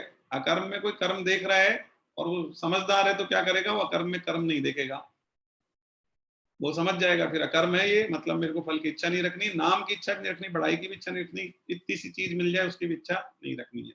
तो वो अकर्म में यदि उसने कर्म देखा, मतलब बिना फल की इच्छा से कार्य किया और उसके बदले में फल भी नहीं चाहा, और आइड साइड की कोई चीजें होती ना, वो भी नहीं चाहिए, कुछ भी नहीं चाहा, तब जाके वो परफेक्टली अकर्म उसका सफल होगा। तो यहाँ पे कह रहे हैं ऐसे महापुरुषों के लक्षण क्या होते हैं वो बता रहे हैं। जिनके संपूर्ण कर्मों के आरंभ संकल्प और कामना से रहित हैं, जो भी कर्म वो करते हैं उनका उसके पीछे कोई उद्देश्य, कोई मनसा नहीं होती है, उनकी कोई कामना नहीं होती है।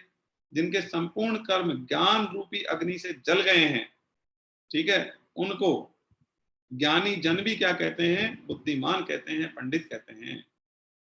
मतलब ज्ञान रूपी अग्नि से उन्होंने अपने सारे कर्म को जला दिया है। कैसे जला दिया?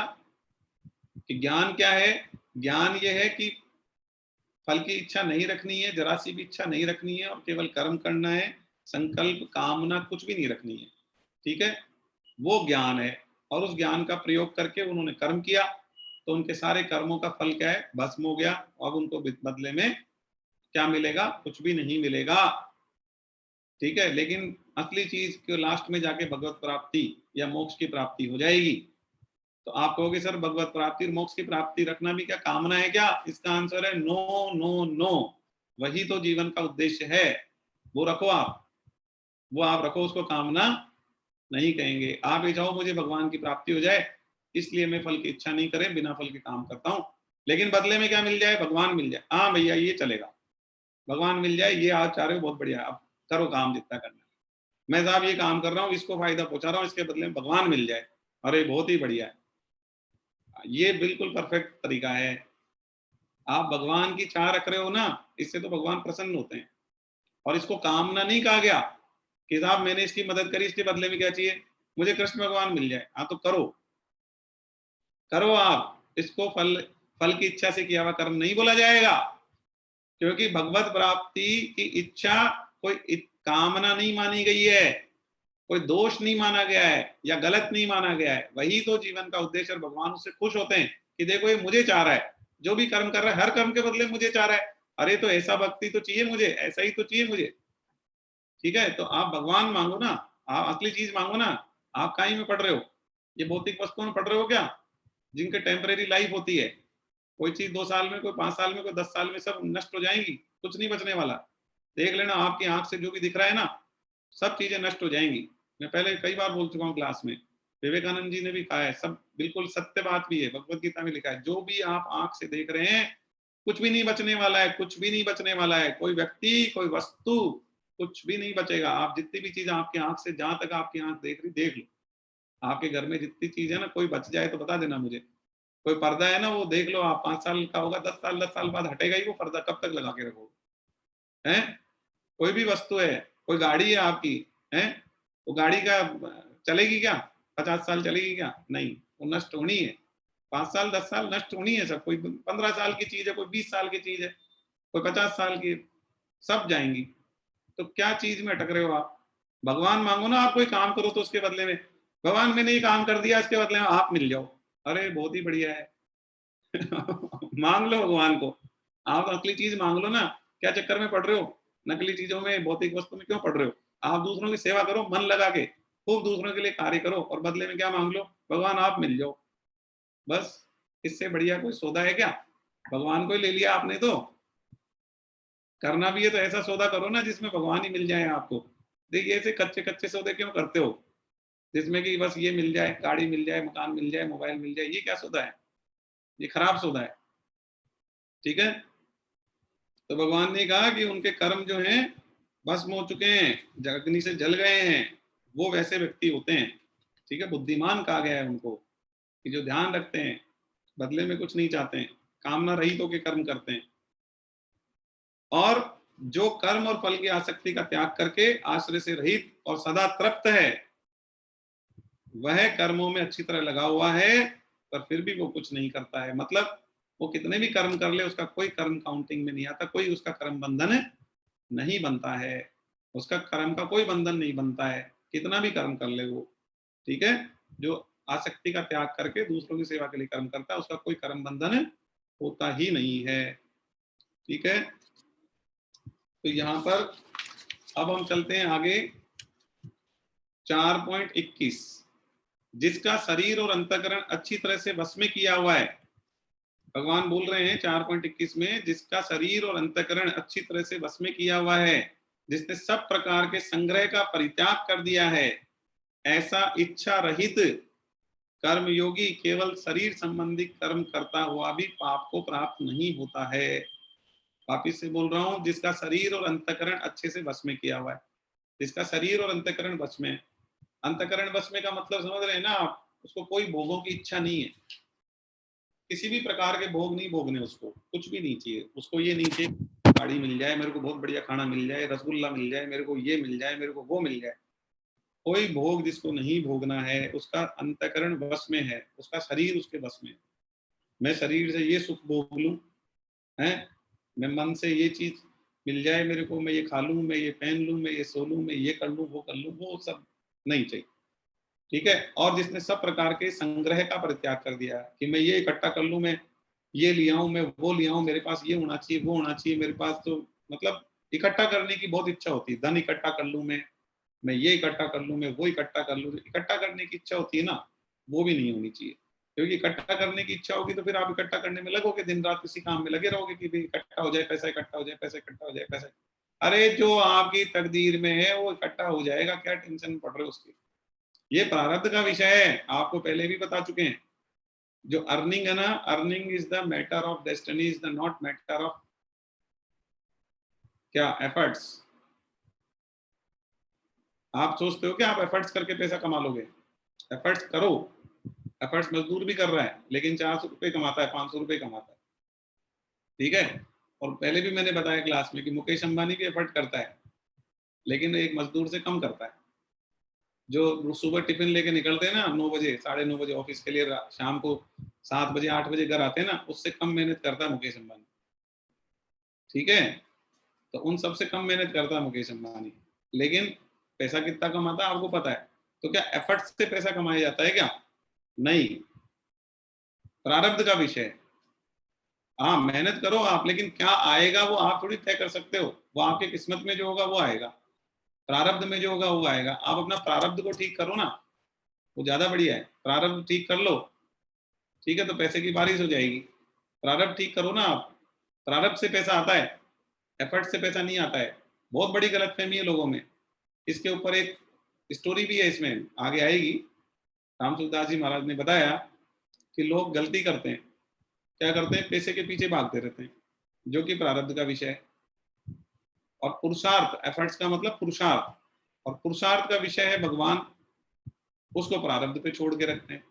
मतलब पैसे को तो समझते हैं एफर्ट्स का विषय, पुरुषार्थ का विषय, और भगवान को समझते हैं हमारी किस्मत में होगा ना भजन करना तो अपने आप हो जाएगा, तो उसको समझते हैं प्रारब्ध का विषय, तो उल्टा करते हैं। तो उन्होंने क्या करा, एक स्टोरी सुनाई राम सुखदास जी महाराज ने। एक बार एक व्यक्ति था, उसके क्या हुआ, आंख में दर्द हो रहा था है, और उसके पेट में भी दर्द हो रहा था। वो एक वैद्य जी के पास गया और उसने कहा कि वैद्य जी मेरे तो ये आंख में भी दर्द हो रहा है और पेट में भी दर्द हो रहा है, तो मेरे को दवाई दे दो। वैद्य जी ने उसको 2 तरीके की पुड़िया बना के दी। एक पुड़िया थी जो तो आंख में डालनी थी, ठीक है, जिससे आंख का दर्द ठीक होने वाला था, और एक पुड़िया थी जिसको खाना था, जिससे पेट का दर्द ठीक होने वाला था, ठीक है। 10 दिन बाद में वैद्य जी के पास वापिस आया और बोला, वैद्य जी महाराज आपने कौन सी दवाई दे दी, मैं तो मर गया, मेरी तो जो आंख में जो दर्द है ना वो तो बहुत ज्यादा हो गया, और पेट में भी दर्द बहुत ज्यादा हो गया। बोले ऐसा तो हो ही नहीं सकता, मैंने तो दवाई बहुत बढ़िया दी तुमको। बोले नहीं साहब, मेरे तो पेट में बहुत तेज दर्द हो रहा है अब तो, और आंख में भी बहुत तेज दर्द हो रहा है, तो मामला बिगड़ गया बहुत ज्यादा। तो वैद्य जी ने पूछा, अरे तुमने कैसे दवाई ली, कौन सी दवाई ली? तो उसने क्या करा, जो पेट का दर्द ठीक करने वाली थी ना, उसको तो आंख में डाल लिया, और जो आंख का दर्द ठीक करने वाली थी उसको खा गया वो। समझ गए आप? तो उसकी बीमारी 10 गुना 50 गुना बढ़ गई, उसकी बीमारी ठीक नहीं हुई। ठीक है, तो यही गलती हम लोग कर रहे हैं। ठीक है, जो प्रारब्ध का विषय है कमाई, उसमें तो हम लगे हुए बिल्कुल बुरी तरह से कि हम कमा के मानेंगे, हमारे एफर्ट से, हमारी मेहनत से हम में ताकत है कमाने, हम कमाएंगे। उसको तो हमने मान लिया एफर्ट्स का विषय है, लगा दी पूरी ताकत, सुबह शाम दिन रात, 12 घंटे नहीं देखे, 24 घंटे नहीं देखे, 24 घंटे, मतलब एक ही चीज, कमाई कमाई कमाई कमाई। तो उसमें तो लगा दी हमने पूरी ताकत है। वो तो था प्रारब्ध का विषय। और पुरुषार्थ का विषय था भगवत प्राप्ति। भगवत प्राप्ति पुरुषार्थ का विषय है, क्या भगवान को प्राप्त कर सकते हैं यदि आप पीछे लग जाएं भगवान के, वो आपका कर्म होगा, उसमें प्रारब्ध नहीं काम करेगा। ठीक है, आपका पुरुषार्थ काम करेगा। तो उसको हमने छोड़ दिया प्रारब्ध पे, अरे हमारी किस्मत में होगा भजन करना, तो भजन अपने आप होएगा, हम थोड़ी कोई भजन करेंगे, भजन तो अपने आप हो जाएगा जब हमारा टाइम आएगा, या हम बूढ़े होंगे, या हमारा कर्म, या हमारा जो किस्मत में होगा, तो अच्छा अपने आप करा लेगा भजन। भगवान को जिससे भजन कराना होता है अपने आप करा लेता है। तो हमने क्या करा, उसको छोड़ दिया किस पे, भगवान पे, अपने प्रारब्ध पे, अपनी किस्मत पे छोड़ दिया। तो उल्टा कर दिया ना हमने। तो जो पुरुषार्थ का विषय था उसको तो प्रारब्ध पे छोड़ दिया, जो प्रारब्ध का विषय था उसमें पुरुषार्थ करने में लगे दिन रात। ये नहीं करना चाहिए। तो भगवान ने यही कहा, भैया ये जब सिस्टम उल्टा करोगे तो परेशान होगे, कोई फायदा नहीं है। इसलिए हमको क्या करना चाहिए, हाँ अपना कर्तव्य कर्म करो, आप कमाओ, ऐसा नहीं है कि नहीं कमाओ, कमाओ। आपको जो 7 घंटे 8 घंटे देने हैं दो, उसके बाद में 2 4 घंटे भगवान के लिए तो निकालो। ठीक है, तो उससे बैलेंस हो जाएगा, उससे आपकी कमाई भी बढ़िया जो किस्मत में वो आएगी आएगी, और आपके जो भगवान की जो प्राप्ति होनी है, भगवत प्राप्ति की तरफ भी आप बढ़ोगे, तो आपका काम बहुत बढ़िया हो जाएगा। ठीक है, तो जो उल्टा सिस्टम है उसको चेंज कर दो। तो यहाँ पर यही कहा जा रहा है कि जो जिसने संग्रह का परित्याग कर दिया है, जिसने अपने अंतःकरण को और शरीर को वश में कर लिया है, ऐसा इच्छा रहित कर्मयोगी केवल शरीर संबंधी कर्म करता हुआ भी पाप को प्राप्त नहीं होता, उसको पाप नहीं लगता। क्यों? क्योंकि वो अपने अंतःकरण को वश में कर रखा है, शरीर को वश में कर रखा है, और सारे प्रकार के संग्रह का परित्याग कर चुका है, इच्छाओं का त्याग कर चुका है। तो वो जो कर्म करेगा उससे उसको कोई पाप नहीं लगेगा, कोई पाप उसको लगने वाला नहीं है। ठीक है, मानसिक त्याग हमें करना होता है कि भाई मन से हमने सोच लिया कि ठीक है। अब आप एक चीज बताओ, राजा जनक है, राजा जनक का ऐश्वर्य मैंने पहले भी बताया, बहुत अति ऐश्वर्य था उनके पास। राजा जनक ने सीता जी की जैसी शादी करी, मुकेश अंबानी, तो मुकेश अंबानी जैसे 50 मुकेश अंबानी लग जाए तो अपनी बेटी की शादी वैसी नहीं कर सकते जैसे राजा जनक ने सीता जी की शादी करी थी। ठीक है, आप उस ऐश्वर्य की जब सुनेंगे ना कभी कि कैसी शादी करी थी ना, तो आप भी बोलोगे कि मुकेश अंबानी जैसे 150 मुकेश अंबानी में लग जाए तो आसपास में भी नहीं आते, राजा जनक ने ऐसी शादी करी थी सीता जी। ठीक है, तो एक्चुअली में क्या है ना, ऐसा ऐश्वर्य था, लेकिन फिर भी राजा जनक जो है वो महर्षि हैं, योगी हैं, और बहुत बड़े योगी है, राज ऋषि है, राज ऋषि की उपाधि उनको मिली है। गृहस्थ होते हुए भी और राज्य चलाते हुए भी क्या है, वो राज ऋषि है। और कई साधु होते हैं जो अपने मानसिक, मतलब मन से क्या करते हैं, भोगों को भोगते रहते हैं, मन से भोगों को भोगते रहते हैं, वो मिथ्याचारी होते हैं। वो क्या होते हैं, मिथ्याचारी होते हैं, उनका कोई मतलब नहीं उनका साधु होने का। तो आप साधु बन के कोई फायदा होगा ऐसा नहीं है, आपको तो मन से त्याग करना है। गृहस्थ में रहकर आप ज्यादा बढ़िया अपने आप को क्या कर सकते हो, मोक्ष की तरफ और भगवत प्राप्ति की तरफ बढ़ा सकते हो, बजाय कि साधु बन के। कोई जरूरी नहीं कि साधु बनने से ही आपका उद्धार होगा, ये थॉट ही गलत है। सबसे बड़ी आपको बहुत बता रहा हूँ, बहुत बढ़िया चीज बता रहा हूँ, साधु बन के उद्धार होगा, ये थॉट गलत है। उद्धार तो आपका, आप जहां हो, जिस स्थिति में हो, अपने भावों को परिवर्तित कर दो, वहीं से होना शुरू हो जाएगा, वहीं हो जाएगा आपका। ठीक है, तो क्या राजा जनक का उद्धार नहीं हुआ क्या? राजा जनक का मोक्ष नहीं हुआ क्या? हुआ ना। तो फिर और भी बहुत एग्जाम्पल है जो गृहस्थी रहे हैं और उनके उद्धार हुए हैं। ठीक है, चलो आगे बढ़ते हैं। इसके बाद में 4.22 है। 4.22 क्या है?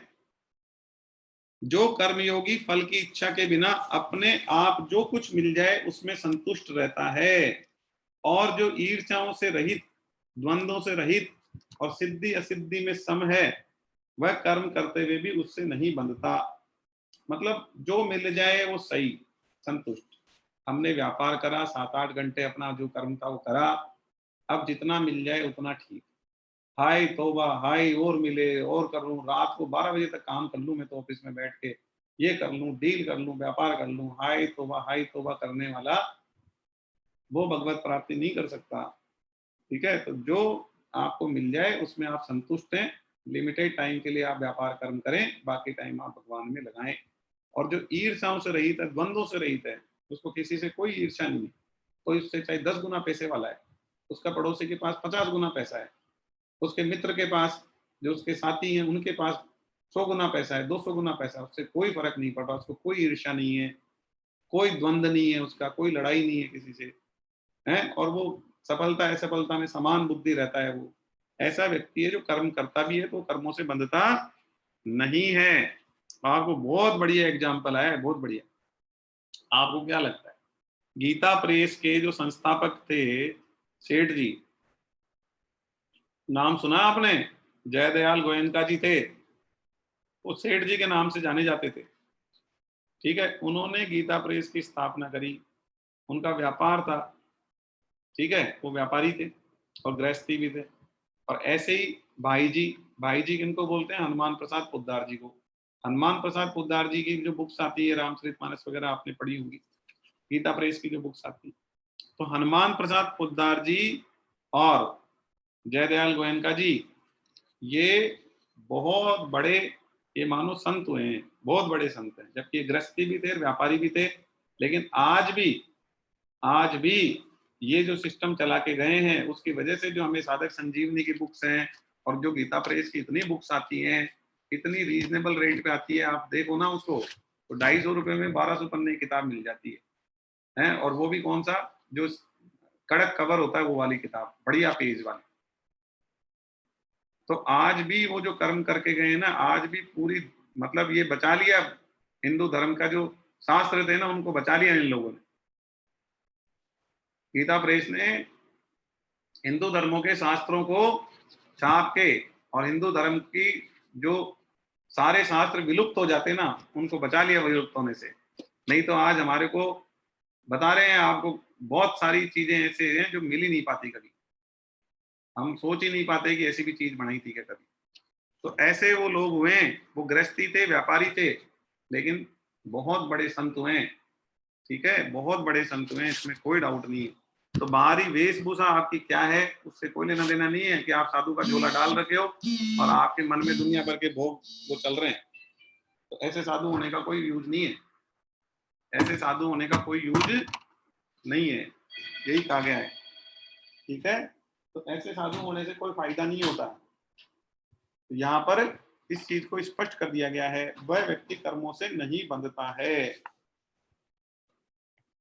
इसके बाद में 4.23 है, जिसकी आसक्ति सर्वदा मिट गई है, जो मुक्त हो गया है, जिसकी बुद्धि स्वरूप में ज्ञान स्थित है। ठीक है, जिसकी बुद्धि में ज्ञान बैठ गया है कि मुझे तो निस्वार्थ भाव से कर्म करने, ऐसे केवल यज्ञ के लिए कर्म करने वाले मनुष्य के संपूर्ण कर्म नष्ट हो जाते हैं। मतलब कर्म करता है, नष्ट हो जाते हैं, मतलब उसका बंधन नहीं बनता। नष्ट का मतलब बंधन नहीं बनता, कर्म करता जाता है और आगे बढ़ता जाता है, भगवत प्राप्ति की तरफ बढ़ता जाता है।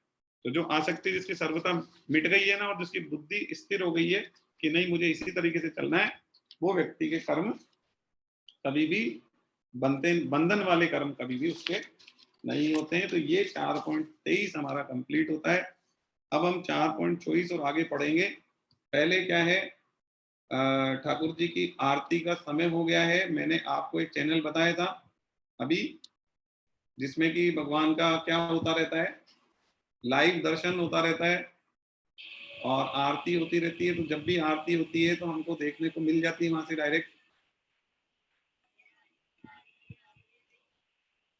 तो आप जो है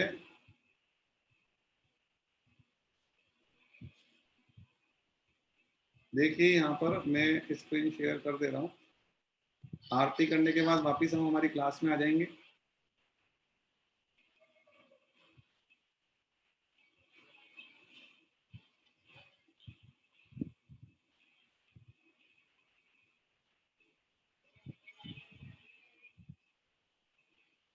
ये लाइव टेलीकास्ट है गोविंद देव जी मंदिर का, जो कि इस YouTube चैनल पे हमेशा चलता रहता है।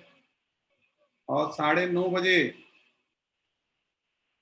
जो भगवान की आरती होती है, श्रृंगार आरती है। कौन सी आरती होती है? श्रृंगार आरती होती है। सुबह मंगला होती है, मंगला के बाद धूप झांकी होती है, धूप के बाद श्रृंगार होती है, श्रृंगार के बाद में राजभोग होती है। चार बार भगवान की सुबह आरती होती है और 3 बार शाम को होती है। ग्वाल, संध्या और शयन। ग्वाल, संध्या और शयन आरती। तो अभी समय हो गया है किसका? भगवान की आरती का समय हो गया है। श्रृंगार आरती है भगवान की, जो अभी बस चालू होने वाली है। 9:30 बजे का टाइम होता है इसका। 9:30 बज चुके हैं, 9:33 हो गए। किसी भी समय आरती हो सकती है।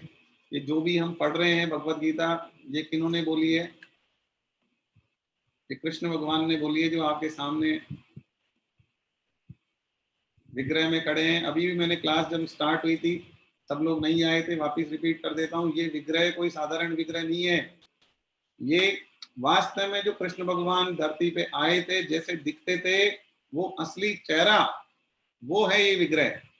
कृष्ण भगवान ऐसे ही दिखते थे, धरती पे आए थे तब बिल्कुल यही थे, कृष्ण भगवान ही है ये। एक ही मूर्ति है पूरे ब्रह्मांड में, पूरे संसार में एक ही मूर्ति है। धरती पे केवल एक ही विग्रह है ऐसा, जिसमें कि आप साक्षात कृष्ण भगवान ऐसे ही थे, वो आप देख सकते हैं। ये कृष्ण भगवान के पड़पोते ब्रजनाभ जी ने बनवाई है। और पड़पोते ने तो नहीं देखा था कृष्ण भगवान को, लेकिन उनकी दादी ने देखा था। तो ब्रजनाभ जी ने अपनी दादी को बैठा के इस विग्रह को तैयार करवाया है। और जब ये विग्रह बना तब दादी की आंखों में आंसू आ गए थे कि ये तो तुमने कृष्णा को ही बना दिया। ठीक है। तीसरी बार में ये बन पाई थी। पहली मूर्ति थी जिसकी जिनके चरण बिल्कुल कृष्ण भगवान से मैच होते थे, वो मदन मोहन जी है करौली में, वहां पर है वो विग्रह। और दूसरा है जो कि जिसमें वक्ष स्थल भगवान कृष्ण से मैच होता है, वो है गोपीनाथ जी का मंदिर। ठीक है, ये जयपुर में ही है। और तीसरा विग्रह ये जिसमें कि जो चेहरा है बिल्कुल हूबहू कृष्ण भगवान का चेहरा है, ये है गोविंद देव जी। जयपुर में विराजमान गोविंद देव जी का मंदिर है। और ये जो गोविंद देव जी हैं, ये साक्षात कृष्ण भगवान है। बिल्कुल वही चेहरा जो कि कृष्ण भगवान का था। सौभाग्य है हम लोग का, जो कि हम इसको देख पाते हैं, आज वो चेहरा उपस्थित है। नहीं तो कभी देख ही नहीं पाते कि कृष्ण भगवान कैसे दिखते थे।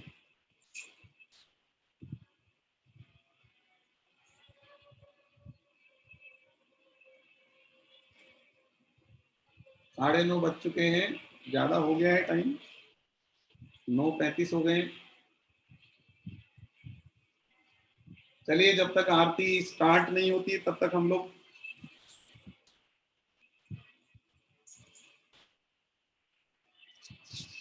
भगवान कृष्ण के जो हमने 4.23 तक पढ़ लिया है, आगे जो वर्णन भगवान करने वाले हैं वो 12 प्रकार के अलग अलग यज्ञ बताएंगे भगवान। ठीक है, 12 तरीके के यज्ञ बताने वाले हैं भगवान की, किस तरीके से आप 12 तरीके से यज्ञ कर सकते हैं। ठीक है, तो मतलब ऐसा जरूरी नहीं है कि आप मतलब यज्ञ केवल जो एक वो हम बना के अग्नि कुंड बना के वो करते, वही नहीं, उसी को यज्ञ नहीं बोला भगवान ने। भगवान ने कर्मों को भी यज्ञ बोला है, बहुत सारी चीजों को यज्ञ बताया है डिटेल से, तो उसको हम अभी देखेंगे।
आरती 9:30 बजे होती है। आज क्या ये चैनल दूसरा चल गया, क्या हुआ एक बार चेक कर लेते हैं। वैसे तो अच्छा 9:15 का टाइम हो गया, टाइम चेंज हो गया एक्चुअली। एक मिनट देखिए इसमें, ये जो टेबल दिखा रहे हैं गोविंद देव जी, टाइम टेबल 25 मई ऑनवर्ड्स,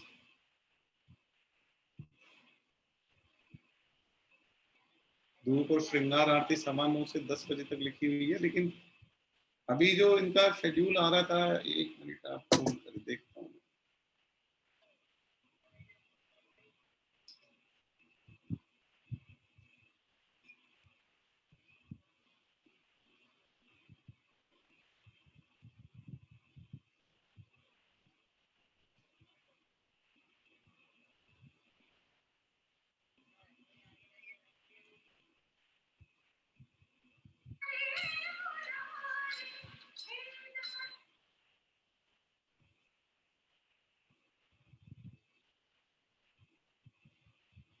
अभी लेटेस्ट शेड्यूल तो 9:30 का ही आ रहा है, लेकिन अब आज पता नहीं क्यों आरती नहीं हो पा रही है, ये मैं समझ नहीं पा रहा हूँ। क्योंकि लाइव चल रहा है, बिल्कुल लाइव टेलीकास्ट ही है। दूसरे वाले पे भी मैंने चालू किया, वही चल रहा है। इनकी जो वेबसाइट है, उस वेबसाइट से भी यही चल रहा है। 9:30 पे ही आरती होती है। एक मिनट आप,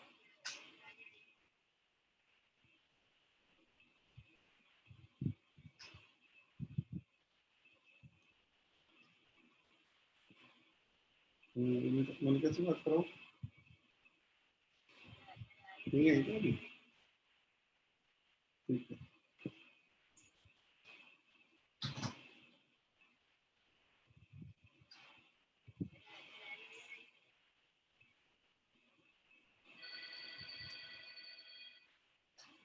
हेलो, क्या चल रही है?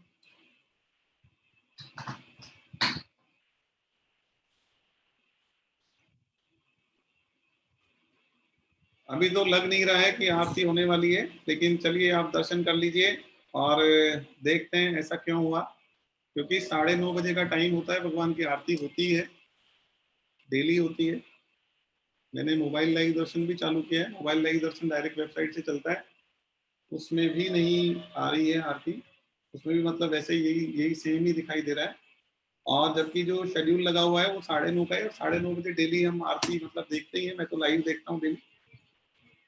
आज जो भी रीजन है पता करेंगे, मतलब ऐसा क्यों है।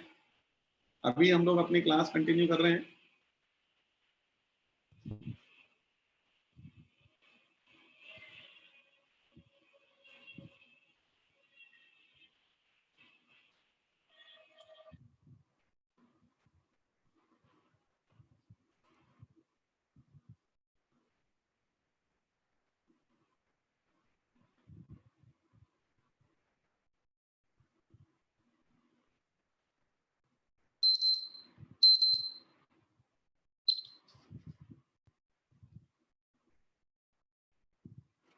हाँ जी, तो ये हमने गोविंद देव जी के दर्शन किए अभी, ठीक है। और आप जो है गोविंद देव जी के चेहरे को ना अपने मन में बिठा लें, क्योंकि ये बिल्कुल कृष्ण भगवान ही है। तो आपको हमेशा उनकी याद रहेगी, तो बहुत ज्यादा अच्छा रहेगा। और आपको कृष्णा की प्राप्ति होने में बहुत ज्यादा हेल्पफुल होगा, इसमें कोई डाउट नहीं है। और आप भक्ति भी करें तो भगवान के चेहरे को मन में बसा लें, इस तरीके से भक्ति करें तो आपको असली भक्ति का जो आनंद है वो आता है उससे। ठीक है, चलिए आज हमारा 4.23 तक हमने कर लिया। एक मैं आपको बता दूं कि आपको मैं जो है अध्याय 1 का असाइनमेंट तो ग्रुप पे डाला था, उसके बाद में अध्याय 2 और 3 हमारे 2 अध्याय और हो चुके हैं। तो मैं उन दोनों का असाइनमेंट आपको आज देने वाला हूँ, वो आपको कंप्लीट करना है, ताकि आपका चैप्टर 2 और चैप्टर 3 रिवाइज हो जाएगा। एक बार रिवाइज जरूर कर लेना चाहिए, क्योंकि जो हमने पढ़ा है वो हम बार बार रिवाइज करते हैं तो हमारे दिमाग में बैठ जाता है। ठीक है, और हम बार बार रिवाइज नहीं करते तो हमारे दिमाग से चीजें निकल जाती है। तो इसलिए आपको बार बार रिवाइज करते रहना चाहिए, ताकि एक एक चीज आपकी पक्की होती जाएगी, मजबूत होती जाएगी। ठीक है, जैसे हम टेबल पढ़ते हैं, जो छोटे बच्चे होते हैं ना, उनको आप टेबल याद करवाओ, तो बार बार याद करते हैं तो याद रह जाती, नहीं तो भूल जाते हैं। तो ऐसे ही हम लोग भी हैं कि यदि हम भगवत गीता बार बार पढ़ेंगे तो हमें याद रहेगी, हम बार बार नहीं पढ़ेंगे तो भूल जाएंगे। तो और उससे ये भी पता चलता है कि आप कितना सीख पाए हैं। तो चैप्टर 2 और चैप्टर 3 का जो असाइनमेंट है वो मैं आपको ग्रुप पे डालूंगा, तो आपको जरूर से उस असाइनमेंट को करना है। और असाइनमेंट को में कोई क्वेश्चन नहीं आ रहा है तो आप वापस से मतलब एक बार दोबारा पढ़ के फिर से करें, मतलब लेकिन कोशिश करें कि आपको उसमें सारे क्वेश्चंस के आंसर आ जाएं। ठीक है, ये प्रैक्टिस होना बहुत जरूरी होता है, क्योंकि हम जितनी अच्छी प्रैक्टिस रखेंगे भगवत गीता की, उतने ही कंसेप्ट हमारे दिमाग में बैठे रहेंगे, उतना ही कंसेप्ट हमारे क्लियर रहेंगे, और जितने कंसेप्ट हमारे बढ़िया रहेंगे उतना ही अच्छा रहेगा। ठीक है, चलिए हम प्रार्थना कर रहे हैं अभी। और अच्छा, आपको एक सूचना और दे देते हैं कि हर बुधवार को एक विवेचन, अच्छा अभी आया है कि आरती शुरू हो गई है। चलिए हम देख लेते हैं, आरती स्टार्ट हुई है तो आज थोड़ा सा डिले हो गई होगी। हाँ, ये आरती चल रही है, देखिए।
देखा हमने, गोविंद देव जी के दर्शन किए, आरती करी हमने,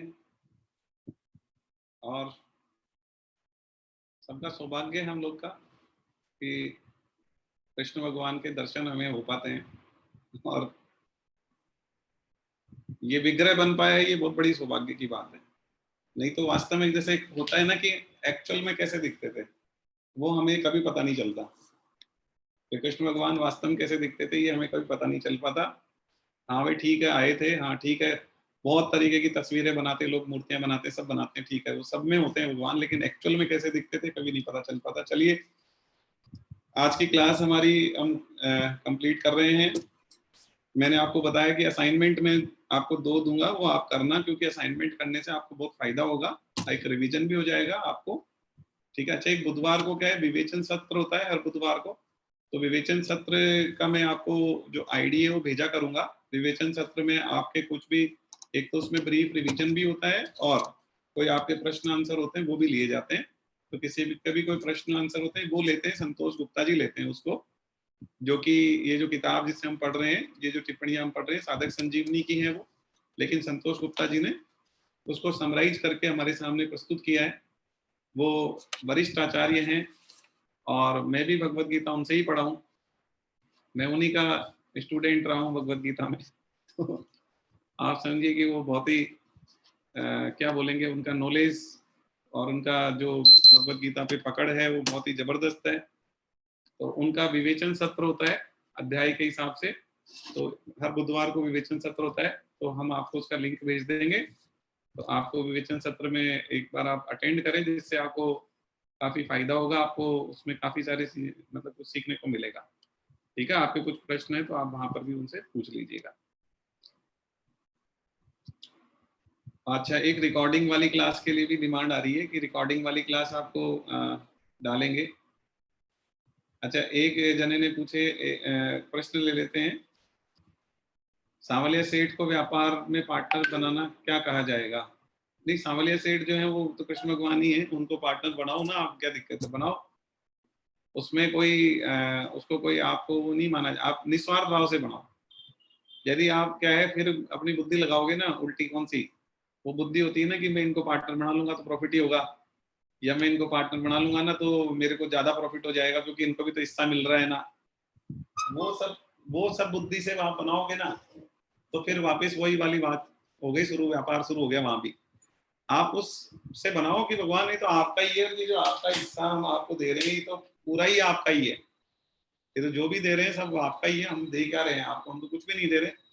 ठीक है, लेकिन हमारा मन है कि जो आप हमको दे रहे हैं उसमें से कुछ हिस्सा आपको दें, और उसके बदले में हमको कुछ भी नहीं चाहिए, उसके बदले में हमको कुछ भी नहीं चाहिए, और हम व्यापार बढ़े ऐसा भी नहीं चाहते, हम कोई आपसे कोई लेन देन की बात भी नहीं कर रहे हैं, हम ये भी नहीं चाह रहे कि हमको 2 पैसे की कमाई ज्यादा हो और आप पार्टनर रहें, तो आपके पार्टनर होने से बिजनेस में प्रॉफिट बढ़ जाए, ये सब यदि आप कामना के साथ कर रहे हैं तो कामना वाली बात हो जाएगी, फिर निस्वार्थ भाव से करेंगे तो निस्वार्थ वाली बात हो जाएगी। तो आप किस मन से किस भाव से पार्टनर बना रहे हैं ना, सब कुछ उसी का खेल है। राजा जनक का मोक्ष हुआ क्या, दशरथ जी का हुआ? हाँ, दशरथ जी का भी तो हुआ। दशरथ जी तो आपको पता है भगवत गीता के 8वें अध्याय के 5वें श्लोक में आएगा, आपको बताएंगे डिटेल से। यदि मृत्यु के समय आप भगवान को याद कर लेना तो आपका मोक्ष हो जाएगा, चाहे पूरे जीवन भर आपने याद नहीं कराओ। तो आप बोलेंगे सर फिर तो बढ़िया है ना, फिर अभी क्यों करें, तो उसी टाइम कर लेंगे लास्ट मोमेंट पे। एक्चुअली क्या है ना, जो अभी नहीं कर रहा होता ना, वो लास्ट मोमेंट पे उसको वो परिवार रिश्तेदार, बेटा रह गया, मेरी बेटी छूट रही है, मेरा बेटा छूट रहा है, मैं जा रहा हूँ, मेरा घर छूट गया, परिवार छूट गया, उसको वो दिखता है। जो प्रैक्टिस में होता है ना उसी को भगवान दिखता है। ठीक है, ऐसे थोड़ी ना, ऐसे तो फिर हर आदमी क्या करेगा साहब, ठीक है लास्ट टाइम पे भी यदि याद कर लो तो हो जाता है, तो मोक्ष तो ठीक है ना, फिर तो लास्ट टाइम पे याद कर लेंगे, उस टाइम याद रख लेंगे कि अरे तुमको ये नहीं पता चलेगा ना तुम मरने वाले कब हो, पता चलेगा क्या? बहुत बार ऐसा होता है, हमारी आखिरी सांस सोते हुए तब निकल जाती है, सोते सोते रह जाते हैं, उठते ही नहीं है ना। कई बार एक्सीडेंट में अचानक से मर जाते हैं। तो लेकिन आपको कॉन्शियस है, आपको पता है कि मैं 1 आध घंटे में जाने वाला हूँ, उस टाइम पे आप याद कर ले तो भगवत कृपा होगी तो ऐसा हो पाएगा, जरूरी नहीं है। और उस 1 घंटे में आपको पता है कि मैं जाने वाला हूँ, मेरा आधा घंटा, लास्ट का आधा घंटा बचा है, तो उस टाइम आपको कुछ नहीं दिखे, केवल भगवान दिखे, तो ये बहुत बड़ी कृपा होती है। आप प्रैक्टिस में रहते हैं, भगवान से आपका लगाव होता है ना, तो दिखता है। आपका जिस चीज से लगाव होता है वो चीज दिखती है। आपको बेटा बहुत ज्यादा प्यारा है ना, बेटा ही दिखेगा आपको। आपको पत्नी बहुत ज्यादा प्यारी है, पति बहुत ज्यादा प्यारा है, या आपको आपका घर, आपकी गाड़ी, आपका व्यापार, आपको जो चीज सबसे प्यारी लग रही होती है ना, वही दिखेगी उस आधा घंटे में। तो इसलिए इसलिए लेकिन ठीक है, भगवत गीता ने कहा है कि भाई आप ठीक है, यदि आप याद करेंगे लास्ट मोमेंट पे भी, तो आपका मोक्ष हो जाएगा। तो वो हो जाएगा। तो आप याद कर पाएंगे इसकी कोई गारंटी नहीं है, इसलिए याद तो हमेशा करते रहो और उस टाइम पे भी याद करना। ठीक है, तो हम बात ही कर रहे हैं। तो राजा जनक, जो राजा दशरथ जी थे ना, वो तो राम राम राम राम राम की याद में शरीर छोड़ा उन्होंने। तो आप सोचो राम के विरह में, तो उनका मोक्ष नहीं होगा क्या आपके? मतलब वो तो प्राप्त हो गए भगवान को। वो तो मरते एक एक मुंह से राम राम राम राम निकलते निकलते उनके प्राण छूटे। हे राम तुम कहाँ चले गए, हे राम राम राम करते हुए प्राण छूटे उनके। तो मोक्ष तो उनका है ही है, इसमें कोई बात ही नहीं। चैनल का नाम फिर से बताइए प्लीज। चैनल मैंने आपको ग्रुप पे शेयर कर लिया, अपने व्हाट्सएप ग्रुप पे डाल दिया है वो चैनल का लिंक, आप वहां से देख लें। रिकॉर्डेड क्लास जो है हमने डाली नहीं है जानबूझ के, ताकि क्लास में आप लोग रहें। क्योंकि कंटिन्यू जैसे अभी क्लास भी मैं रिकॉर्डिंग डाल दूंगा, तो क्या होता है, लोगों का इंटरेस्ट कम रहता है। लोग ये सोचते हैं कि ठीक है रिकॉर्डिंग ही देख लेंगे ना, चलो आज की क्लास छोड़ देते हैं। तो वो इंटरेक्टिव नहीं रहता है उतना। तो मैं बिल्कुल प्रॉम्प्टली डालूंगा ना, जैसे अभी क्लास खत्म हुई 10 बजे और मैंने है ना जो 12 बजे तक क्लास डाल दी ना, तो लोग सोचेंगे शाम को देख लेंगे, अभी तो चलते हैं। मतलब वो थोड़ा इंटरेस्ट कम हो जाता है, रेगुलरिटी कम हो जाती है। इसलिए मैंने जानबूझ के थोड़ा ब्रेक डाल दिया। मैं अब आज डाल दूंगा, लेकिन वो कितनी पीछे की क्लास डालूंगा, मैं पिछली 3 क्लास एक साथ डालूंगा। ठीक है, तो आप ऐसा समझो, आपको रेगुलर रहना है तो क्लास में आओ। रिकॉर्डिंग तो एक वैसी चीज है कि बिल्कुल आप अटेंड ही नहीं हो पा रहे हैं, तो फिर ठीक है चलो देख ले रहे हैं। बाकी आप कोशिश करो लाइव लेने की, रिकॉर्डिंग लेने की कोशिश कम से कम करो। इसलिए हम लोग रिकॉर्डिंग जो है, मैं जानबूझ के थोड़ा रुक रहा हूँ उसको। और आप मान के चलो रिकॉर्डिंग सब्स्टिट्यूट नहीं है। हम जो आपस में से आमने सामने बात होती है, उस तरीके से जो क्लास होती है ना, उसका आनंद अलग होता है। ठीक है, तो आप उसको अटेंड करें, ज्यादा बेटर हो। रिकॉर्डिंग में डाल दूंगा आज। अशोक शर्मा जी डॉक्टर साहब ने कह रहे हैं कि 5 भगवान पुनः बताएं। 5 भगवान हैं गणेश जी, शंकर भगवान, सूर्य भगवान, देवियां जो शक्तियां हैं ना वो, और कृष्णा तो नहीं। कृष्णा विष्णु, मतलब कृष्णा जी, विष्णु जी, राम जी तो एक है ही ना, तो कृष्ण भगवान। ठीक है, तो ये मतलब ये है भगवान, बाकी है देवता। ये इसमें भगवत गीता में साधक संजीवनी में लिखा गया है। तो आप जो है भगवान की उपासना करें, निस्वार्थ भाव से करें, और आप अपने उनको बिना किसी फल की इच्छा के उनको ध्याएं, अपना इष्ट बनाएं, उनके जाप करें, उनका मंत्र जपें, उनको मन में बिठाएं, तो आपकी भगवत प्राप्ति होगी। चलिए ठीक है, लास्ट में हम लोग जो है कीर्तन कर लेते हैं 2 मिनट का, और बस फिर अपनी क्लास को आज विराम दे रहे हैं हम।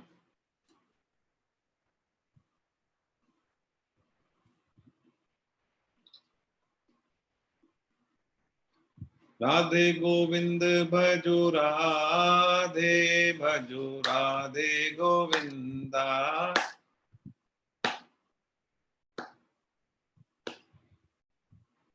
मैं अनम्यूट कर देता हूँ, जो जिन्होंने कैमरा ऑन किया हुआ है उन सब लोग को मैं अनम्यूट कर रहा हूँ, वो अपने आप को अनम्यूट कर लें। राधे भजो राधे गोविंदा, राधे गोविंद भजो राधे, भजो राधे गोविंदा। राधे गोविंद भजो राधे, भजो राधे गोविंदा। राधे गोविंद भजो राधे गोविंदा। राधे गोविंद भजो राधे गोविंदा।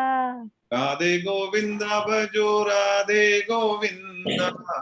राधे गोविंद भजो राधे गोविंदा। राधे गोविंद भजो राधे, भजो राधे गोविंदा। राधे गोविंद भजो राधे, राधे भजो राधे गोविंदा। हरे कृष्णा। हरे कृष्ण। बांके बिहारी लाल की जय बोलो, वृंदावन बिहारी लाल की जय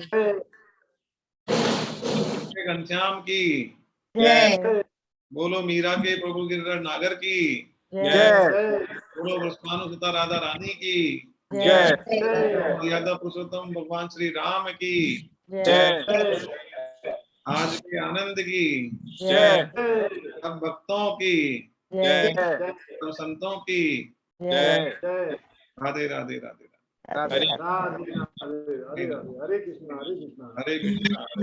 हरे कृष्ण।